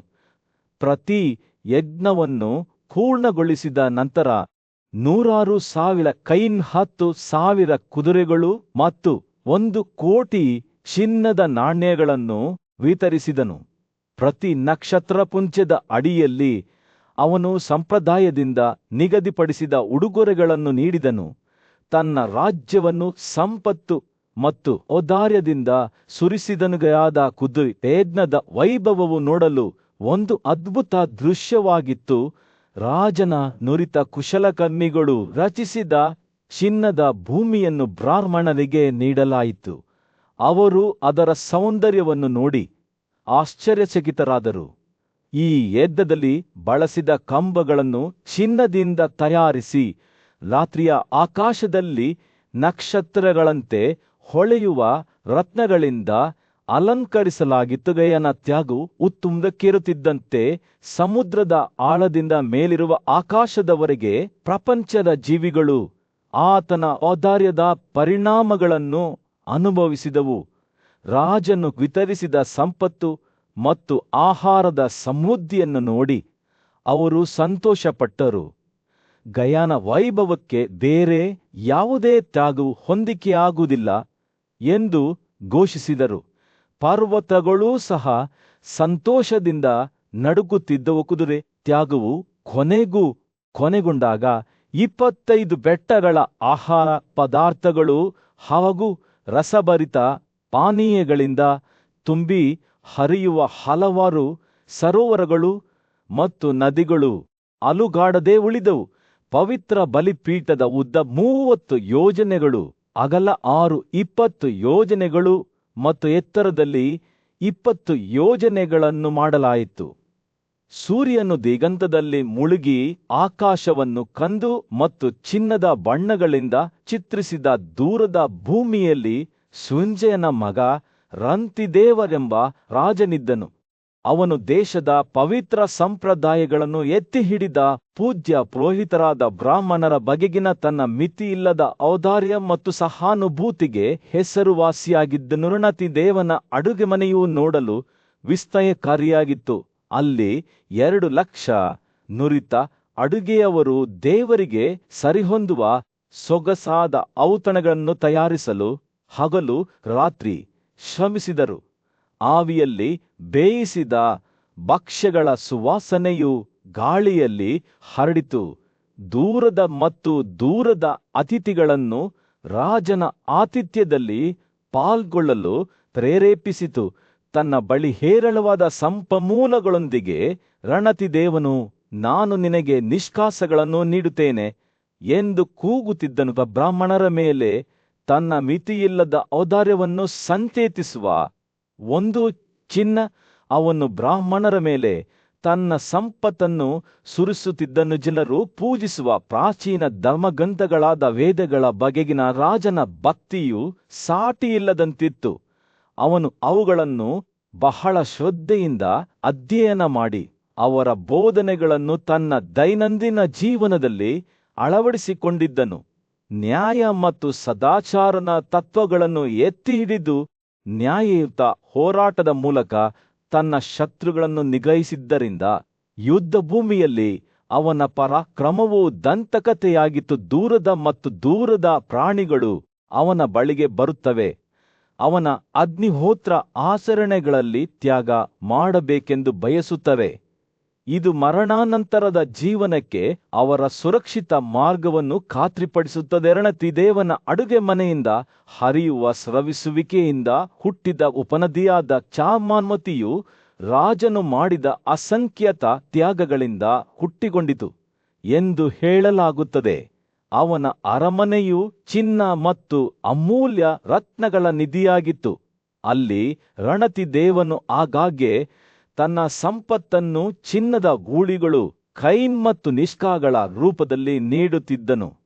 ಅವನು ಈ ಸಂಪತ್ತನ್ನು 100 ವರ್ಷಗಳ ಕಾಲ ಪ್ರತಿ 15 ದಿನಗಳಿಗೊಮ್ಮೆ ಅಡುಗೆಯವರು, ಸೇವಕರು ಮತ್ತು ಬ್ರಾಹ್ಮಣರ ಪರಿವಾರದೊಂದಿಗೆ ವಿತರಿಸುತ್ತಿದ್ದನು. ರಂತಿದೇವನ ರಾಜ್ಯದ ವೈಭವವು ಎಷ್ಟಿತ್ತೆಂದರೆ ದೇವರುಗಳು ಸಹ ಅವನ ಆಚರಣೆಗಳಲ್ಲಿ ಭಾಗವಹಿಸುತ್ತಿದ್ದರು. ಬೆಂಕಿಯಲ್ಲಿ ಸುರಿದ ಶುದ್ಧೀಕರಿಸಿದ ಬೆಣ್ಣೆಯ ಪಾನೀಯಗಳನ್ನು ಕುಡಿಯುತ್ತಿದ್ದರು. ಪಿತೃಗಳು, ಪೂರ್ವಜರ ಆತ್ಮಗಳು ಶ್ರಾದ್ದ ಸಮಾರಂಭಗಳಲ್ಲಿ ಅವರಿಗೆ ಮಾಡಿದ ಅರ್ಪಣೆಗಳಿಂದ ತಮ್ಮ ಪಾಲನ್ನು ಪಡೆಯುತ್ತಿದ್ದರು. ಶ್ರೇಷ್ಠ ಬ್ರಾಹ್ಮಣರು ತಮ್ಮ ಆಸೆಗಳೊಂದಿಗೆ ಅವನ ಬಳಿಗೆ ಬರುತ್ತಿದ್ದರು ಮತ್ತು ರಣತಿದೇವನು ಅವರು ಬಯಸಿದ್ದನ್ನು ದಯೆಯಿಂದ ನೀಡುತ್ತಿದ್ದನು. ವಿಶೇಷ ಸಂದರ್ಭಗಳಲ್ಲಿ ಅತಿಥಿಗಳು ಅವರ ಅರಮನೆಯಲ್ಲಿ ನೆರೆದಿದ್ದಾಗ ರಂಟಿದೇವನ ಅಡುಗೆಯವರು ಸಭೆಯನ್ನು ಪೋಷಿಸಲು 1,21,000 ಕೋಳಿಗಳನ್ನು ತ್ಯಾಗ ಮಾಡುತ್ತಿದ್ದರು. ಈ ವಿಪರೀತ ಔದಾರ್ಯದ ಹೊರತಾಗಿಯೂ ರಾಜ್ಯದಲ್ಲಿ ಆಹಾರ ಅಥವಾ ಸಂಪನ್ಮೂಲಗಳ ಕೊರತೆಯಿರಲಿಲ್ಲ. ತನ್ನ ತ್ಯಾಗದಿಂದ ಯಾವುದೇ ಚಿನ್ನ ಉಳಿದಾಗ ರಂಟಿದೇವನು ಅದನ್ನು ಬ್ರಾಹ್ಮಣರಿಗೆ ನೀಡುತ್ತಿದ್ದನು. ಅವನ ದಿನಗಳು ಕಳೆದಂತೆ ರಂತಿದೇವನ ನಿಸ್ವಾರ್ಥತೆ ಮತ್ತು ದಯೆ ದಂತಕಥೆಗಳಾಗಿ ಮಾರ್ಪಟ್ಟವು. ಸಂಪತ್ತಿನ ದೇವತೆಯಾದ ಕುಬೇರನೂ ಸಹ ಔದಾರ್ಯದ ವಿಷಯದಲ್ಲಿ ರಾಜನಿಂದ ಮೀರಿಸಲ್ಪಟ್ಟಿದ್ದಾನೆಂದು ಹೇಳಲಾಗುತ್ತದೆ. ಜನರು ಭಯದಿಂದ ಹಾಡುತ್ತಿದ್ದರು, ನಾವು ಹೊಂದಿದ್ದೇವೆ. ಸೂರ್ಯನು ದಿಗಂತದಲ್ಲಿ ಮುಳುಗಿ ಆಕಾಶವನ್ನು ಕೆಂಪು ಮತ್ತು ಚಿನ್ನದ ಬಣ್ಣಗಳಿಂದ ಚಿತ್ರಿಸಿದ ದೂರದ ಭೂಮಿಯಲ್ಲಿ ಭರತ ಎಂಬ ಯುವ ರಾಜಕುಮಾರ ವಾಸಿಸುತ್ತಿದ್ದನು. ಅವನು ದುಷ್ಮಂತನ ಮಗ ಮತ್ತು ಶಕುಂತಲ ಅವರ ಮೊಮ್ಮಗ. ಮಹಾನ್ ಸೌಂದರ್ಯ ಮತ್ತು ಸದ್ಗುಣದ ಮಹಿಳೆ. ಬಾಲ್ಯದಲ್ಲಿ ಭರತನನ್ನು ಕಾಡಿನಲ್ಲಿ ವಾಸಿಸಲು ಕಳುಹಿಸಲಾಯಿತು. ಅಲ್ಲಿ ಅವನು ಬುದ್ಧಿವಂತ ಮತ್ತು ಪೂಜ್ಯ ಋಷಿ ಕಣ್ವ ಅವರ ಆರೈಕೆಯಲ್ಲಿ ಬೆಳೆದನು. ಆದರೆ ಈ ಯುವ ರಾಜಕುಮಾರನು ಶ್ರೇಷ್ಠನಾಗಲು ಉದ್ದೇಶಿಸಿದ್ದನು ಎಂದು ಯಾರಿಗೂ ತಿಳಿದಿರಲಿಲ್ಲ, ಏಕೆಂದರೆ ಅವನು ನಡೆಯಲು ಸಾಧ್ಯವಾದ ತಕ್ಷಣ ಭರತನು ಅಸಾಧಾರಣ ಶಕ್ತಿ ಮತ್ತು ಧೈರ್ಯವನ್ನು ಪ್ರದರ್ಶಿಸಲು ಪ್ರಾರಂಭಿಸಿದನು. ಅವನು ನಿರ್ಭೀತರಾಗಿ ಕಾಡಿನ ಹೃದಯ ಭಾಗಕ್ಕೆ ಸಾಹಸ ಮಾಡುತ್ತಾನೆ ಮತ್ತು ಭೂಮಿಯಲ್ಲಿ ಸುತ್ತಾಡುತ್ತಿದ್ದ ಮೃಗಗಳನ್ನು ಎದುರಿಸುತ್ತಾನೆ. ಹಿಮಪದರ ಬಿಳಿ ಕಳಜಗಳನ್ನು ಹೊಂದಿದ್ದ ಸಿಂಹಗಳು ಮತ್ತು ಸುಡುವ ಬೆಂಕಿಯಂತಹ ಕಣ್ಣುಗಳನ್ನು ಹೊಂದಿದ್ದ ಹುಲಿಗಳು ಆಗಾಗ್ಗೆ ಅವನ ದಾರಿಯನ್ನು ದಾಟುತ್ತಿದ್ದವು. ಆದರೆ ಓಡಿ ಹೋಗುವ ಬದಲು ಭರತನು ಅವರಿಗೆ ದ್ವಂದ್ವಯುದ್ಧಕ್ಕೆ ಸವಾಲು ಹಾಕುತ್ತಿದ್ದನು. ಕೇವಲ ತನ್ನ ಕೈಯ ಸ್ಪರ್ಶದಿಂದ ಆತನು ಅತ್ಯಂತ ಕ್ರೂರ ಚಿರಿಗಳನ್ನೂ ಸಹ ನಿಗ್ರಹಿಸಬಹುದಾಗಿತ್ತು. ಸಿಂಹಗಳು ಅವುಗಳ ಬಲವು ಆತನ ಪ್ರಬಲ ಇಚ್ಛಾಶಕ್ತಿಯಿಂದ ಕಸಿದುಕೊಳ್ಳಲ್ಪಟ್ಟಿತ್ತು. ಅವನ ಕಾಲುಗಳ ಕೆಳಗೆ ಕುಸಿಯುತ್ತಿದ್ದವು. ಆದರೆ ಹುಲಿಗಳು ಅವುಗಳ ಉಗುರುಗಳು ಮತ್ತು ಹಲ್ಲುಗಳು ನಿಷ್ಪ್ರಯೋಜಕವಾಗಿದ್ದವು, ಸೋಲಿನಲ್ಲಿ ಕುಸಿಯುತ್ತಿದ್ದವು. ಭರತನ ಪರಾಕ್ರಮವು ಎಷ್ಟಿತ್ತೆಂದರೆ ತಮ್ಮ ದಂತಗಳು ಮತ್ತು ಕಾಂಡಗಳನ್ನು ಹೊಂದಿದ್ದ ಅತ್ಯಂತ ಶಕ್ತಿಶಾಲಿ ಆನೆಗಳು ಸಹ ಅವನನ್ನು ತಡೆದುಕೊಳ್ಳಲು ಸಾಧ್ಯವಾಗಲಿಲ್ಲ. ಅವನು ದೊಡ್ಡವನಾದಂತೆ ಭರತನ ಸಾಹಸಗಳು ದಂತಕಥೆಗಳಾಗಿ ಮಾರ್ಪಟ್ಟವು. ಕಾಡಿನಲ್ಲಿ ವಾಸಿಸುತ್ತಿದ್ದ ಋಷಿಗಳು ಪ್ರಾಚೀನ ಕಲೆಗಳನ್ನು ಅಧ್ಯಯನ ಮಾಡಲು ವರ್ಷಗಳ ಕಾಲ ಕಳೆದ ಬುದ್ಧಿವಂತರು ಅವನ ಶೌರ್ಯದ ಕಥೆಗಳನ್ನು ಕೇಳಲು ಆಗಾಗ್ಗೆ ಒಟ್ಟುಗೂಡುತ್ತಿದ್ದರು. ಅವರು ಅವನನ್ನು ಸರ್ವದಮನ ಅಥವಾ ಎಲ್ಲರ ನಿಯಂತ್ರಕ ಎಂದು ಕರೆಯುತ್ತಿದ್ದರು, ಏಕೆಂದರೆ ಯಾವುದೇ ಪ್ರಾಣಿಯೂ ಅವನ ಇಚ್ಛೆಯನ್ನು ವಿರೋಧಿಸಲು ಸಾಧ್ಯವಿಲ್ಲ ಎಂದು ತೋರುತ್ತದೆ. ಆದರೆ ಭರತನಿಗೆ ಖ್ಯಾತಿ ಹೆಚ್ಚಾದಂತೆ ಆತನ ಕರ್ತವ್ಯ ಪ್ರಜ್ಞೆಯೂ ಬೆಳೆಯಿತು. ಆತನಿಗೆ ತಾನು ದೊಡ್ಡ ಕೆಲಸಗಳಿಗಾಗಿ ಉದ್ದೇಶಿತನಾಗಿದ್ದೇನೆ ಎಂದು ತಿಳಿದಿತ್ತು. ಆದ್ದರಿಂದ ಆತ ತನ್ನ ಜನರಿಗೆ ಸಮೃದ್ಧಿ ಮತ್ತು ಶಾಂತಿಯನ್ನು ತರುವ ಮಹಾನ್ ತ್ಯಾಗಗಳನ್ನು ಮಾಡಲು ತನ್ನ ಗಮನವನ್ನು ತಿರುಗಿಸಿದನು. ದೇವರ ಆಶೀರ್ವಾದದಿಂದ ಭರತನು ಯಮುನಾ, ಸರಸ್ವತಿ ಮತ್ತು ಗಂಗಾಧರದಲ್ಲಿ ಕುದುರೆ ಪ್ರತ್ಯಾಗಗಳನ್ನು ಮಾಡಲು ಪ್ರಾರಂಭಿಸಿದನು. 1,000 ದಿನಗಳ ಕಾಲ ಅವರು ನಿಖರತೆ ಮತ್ತು ಭಕ್ತಿಯಿಂದ ಆಚರಣೆಗಳನ್ನು ನಡೆಸಿದರು. ಈ ದೃಶ್ಯವನ್ನು ವೀಕ್ಷಿಸಲು ಬಂದ ಬ್ರಾಹ್ಮಣರಿಗೆ ಸಂಪತ್ತಿನ ಉಡುಗೊರೆಗಳನ್ನು ನೀಡಿದರು. ರಾಜರ ರಾಜನಾದ ಇಂದ್ರನ ನೇತೃತ್ವದಲ್ಲಿ ನಡೆಯುವ ಸಮಾರಂಭಗಳಲ್ಲಿ ಭಾಗವಹಿಸಲು ದೇವರುಗಳು ತಮ್ಮ ಸ್ವರ್ಗೀಯ ರಾಜ್ಯದಿಂದ ಇಳಿದರು. ಯಜ್ಞಗಳು ತಮ್ಮ ಪರಾಕಾಷ್ಠೆಯನ್ನು ತಲುಪುತ್ತಿದ್ದಂತೆ ಋಷಿಗಳು ಪ್ರಾಚೀನ ಸ್ತೋತ್ರಗಳನ್ನು ಪಠಿಸುತ್ತಿದ್ದರು. ಆದರೆ ಭರತನು ತನ್ನ ಪ್ರಾರ್ಥನೆಗಳನ್ನು ಸಲ್ಲಿಸುತ್ತಾನೆ ಮತ್ತು ಉಡುಗೊರೆಗಳನ್ನು ನೀಡುತ್ತಾನೆ. ಕೊನೆಯ ಯಜ್ಞವು ಪೂರ್ಣಗೊಂಡಾಗ ಭರತನು ತನ್ನ ಸಂಪತ್ತನ್ನು ಬ್ರಾಹ್ಮಣರಿಗೆ ಹಂಚಿದನು. ಅವರಿಗೆ ಸುಂದರವಾದ ಕುದುರೆಗಳು, ಆನೆಗಳು, ಕಾರುಗಳು, ರತ್ನಗಳು, ಒಂಟೆಗಳು, ಆಡುಗಳು, ಕುರಿಗಳು, ಗುಲಾಮರು ಮತ್ತು ಧಾನ್ಯಗಳ ಜೊತೆಗೆ 10,000 ಶತಕೋಟಿ ಚಿನ್ನದ ನಾಣ್ಯಗಳನ್ನು ನೀಡಿದನು. ಅವನ ಔದಾರ್ಯಕ್ಕೆ ಯಾವುದೇ ಮಿತಿ ಇರಲಿಲ್ಲ, ಏಕೆಂದರೆ ಅವನು ಆ ದೃಶ್ಯವನ್ನು ವೀಕ್ಷಿಸಲು ಬಂದವರಿಗೆ ಹಳ್ಳಿಗಳು, ಹೊಲಗಳು ಮತ್ತು ನಿಲ್ಲುವಂದಿಗಳನ್ನು ನೀಡಿದನು. ಆದರೆ ಭರತನ ಜೀವನವು ತನ್ನ ಉತ್ತುಂಗವನ್ನು ತಲುಪಿದಾಗಲೂ ಅದೃಷ್ಟವು ಬೇರೆ ಯೋಜನೆಗಳನ್ನು ಹೊಂದಿತ್ತು. ಅವನು ಮರಣ ಹೊಂದಿದನು, ಅಲ್ಲಿಂದ ಹೊರಟು ಹೋದನು. ಹಿಂದಿನ ಯುಗದಲ್ಲಿ ವೇಣದ ಸುಪ್ರಸಿದ್ಧ ಮಗನಾದ ರಾಜ ಬುದ್ಧಿವಂತಿಕೆ ಮತ್ತು ಪರೋಪಕಾರದಿಂದ ಜಗತ್ತನ್ನು ಆಳಿದನು. ಅವನ ಆಳ್ವಿಕೆಯು ಸಾಟಿಯಿಲ್ಲದ ಸಮೃದ್ಧಿಯಿಂದ ಗುರುತಿಸಲ್ಪಟ್ಟಿತು. ಭೂಮಿಯೇ ಅವನ ಉಪಸ್ಥಿತಿಯಿಂದ ಆಶೀರ್ವದಿಸಲ್ಪಟ್ಟಂತೆ ಭವ್ಯವಾದ ರಾಜಸೂಯ ಯಜ್ಞದ ಸಮಯದಲ್ಲಿ ಅವನನ್ನು ಚಕ್ರವರ್ತಿಯಾಗಿ ಅಭಿಷೇಕಿಸಿದ ಮಹಾನ್ ಋಷಿಗಳು ಅವನ ರಾಜ್ಯದ ವೈಭವವನ್ನು ನೇರವಾಗಿ ವೀಕ್ಷಿಸಿದರು. ಪೃಥ್ವಿಯ ಮಾರ್ಗದರ್ಶನದಲ್ಲಿ ಭೂಮಿಯು ಯಾವುದೇ ಕೃಷಿಯಿಲ್ಲದೆ ಹೇರಳವಾದ ಬೆಳೆಗಳನ್ನು ನೀಡಿತು ಮತ್ತು ಕೈನ್ಗಳು ಕೇವಲ ತಮ್ಮ ಕಡಾಯಿಗಳ ಸ್ಪರ್ಶದಲ್ಲಿ ಹಾಲನ್ನು ಉತ್ಪಾದಿಸಿದವು. ಕಮಲದ ಹೂಗಳು ಜೇನುತುಪ್ಪದಿಂದ ತುಂಬಿದವು, ಕುಶಾಗ್ಲೇಗಳು ಚಿನ್ನದಂತೆ ಹೊಳೆಯುತ್ತಿದ್ದವು ಮತ್ತು ಹಣ್ಣುಗಳು ಮರಗಳ ಮೇಲೆ ಪರಿಪೂರ್ಣತೆಗೆ ಮಾಗಿದವು. ಅವನ ಪ್ರಜೆಗಳು ಸಾಮರಸ್ಯದಿಂದ ವಾಸಿಸುತ್ತಿದ್ದರು, ಭಯ ಅಥವಾ ಕೊರತೆಯಿಂದ ಮುಕ್ತರಾಗಿದ್ದರು ಮತ್ತು ಅವರ ಎಲ್ಲಾ ಇಚ್ಛೆಗಳನ್ನು ನೀಡಲಾಯಿತು. ರಾಜನ ಆಳ್ವಿಕೆಯು ಭೂಮಿಯ ಮೇಲೆ ಸ್ವರ್ಗವಾಗಿತ್ತು. ಅಲ್ಲಿ ಜನರು ಪ್ರಾಂತ್ಯಗಳು ಅಥವಾ ಪಟ್ಟಣಗಳ ನಿರ್ಬಂಧಗಳಿಂದ ಮುಕ್ತರಾಗಿ ವಾಸಿಸುತ್ತಿದ್ದರು. ಪೃಥುವು ಭೂಮಿಯನ್ನು ಹಾದು ಹೋಗುತ್ತಿದ್ದಂತೆ ಸಮುದ್ರವೂ ಸಹ ಅವನಿಗೆ ದಾರಿ ಮಾಡಿಕೊಡಲು ಬೇರ್ಪಟ್ಟಿತು. ಅದರ ಅಲೆಗಳು ಒಂದು ಮಾರ್ಗವಾಗಿ ಗಟ್ಟಿಯಾಗುತ್ತಿದ್ದವು. ಪರ್ವತಗಳು ಅವನ ಹಾದಿಗೆ ಬಾಗಿಲುಗಳನ್ನು ತೆರೆದವು ಮತ್ತು ಅವನ ರಥದ ಮಟ್ಟವು ಯಾವುದೇ ಅಡೆತಡೆಗಳಿಂದ ತಡೆಯಿಲ್ಲದೆ ಅಖಂಡವಾಗಿ ಉಳಿಯಿತು. ದೇವರುಗಳು, ಅಸುರು, ಪುರುಷರು, ಹಾವುಗಳು, ಋಷಿಗಳು, ಅಪ್ಸರರು ಮತ್ತು ಪಿತೃಗಳು ಎಲ್ಲರೂ ರಾಜನ ಮುಂದೆ ಒಟ್ಟುಗೂಡಿ ಅವನನ್ನು ತಮ್ಮ ಚಕ್ರವರ್ತಿ, ರಕ್ಷಕ ಮತ್ತು ತಂದೆ ಎಂದು ಒಪ್ಪಿಕೊಂಡರು. ಅವರ ಭಕ್ತಿಯಿಂದ ಪ್ರೇರಿತ ಆದ ಪೃಥು ಅವರಿಗೆ ವರಗಳನ್ನು ನೀಡಿದರು. ಪ್ರತಿಯೊಬ್ಬರಿಗೂ ಅವರು ಬಯಸಿದ್ದನ್ನು ಪಡೆಯಲು ಅವಕಾಶ ಮಾಡಿಕೊಟ್ಟರು. ಅವರು ತಮ್ಮ ಪ್ರಬಲವಾದ ಅಜಾಗವ ಬಿಲ್ಲು ಮತ್ತು ಭಯಾನಕ ಬಾಣಗಳನ್ನು ಎತ್ತಿದರು. ನಂತರ ಭೂಮಿಯನ್ನು ಸೌಮ್ಯವಾದ ಆಜ್ಞೆಯೊಂದಿಗೆ ಸಂಬೋಧಿಸಿದರು. ಓ ಭೂಮಿಯೇ, ಬೇಗ ಬನ್ನಿ, ಅವರು ಬರೆಸಿದ ಹಾಲನ್ನು ಇವುಗಳಿಗೆ ನೀಡಿ. ಭೂಮಿಯು ಅವನನ್ನು ತನ್ನ ಮಗನೆಂದು ಗೌರವಿಸುತ್ತಾ, ಓ ವೀರನೇ, ನನ್ನನ್ನು ನಿನ್ನ ಮಗಳಾಗಿ ಪರಿಗಣಿಸುವುದು ನಿನಗೆ ಯೋಗ್ಯವಾಗಿದೆ ಎಂದು ಉತ್ತರಿಸಿತು. ಹೀಗೆ ಒಂದು ಅಸಾಧಾರಣ ದೃಶ್ಯವು ಪ್ರಾರಂಭವಾಯಿತು.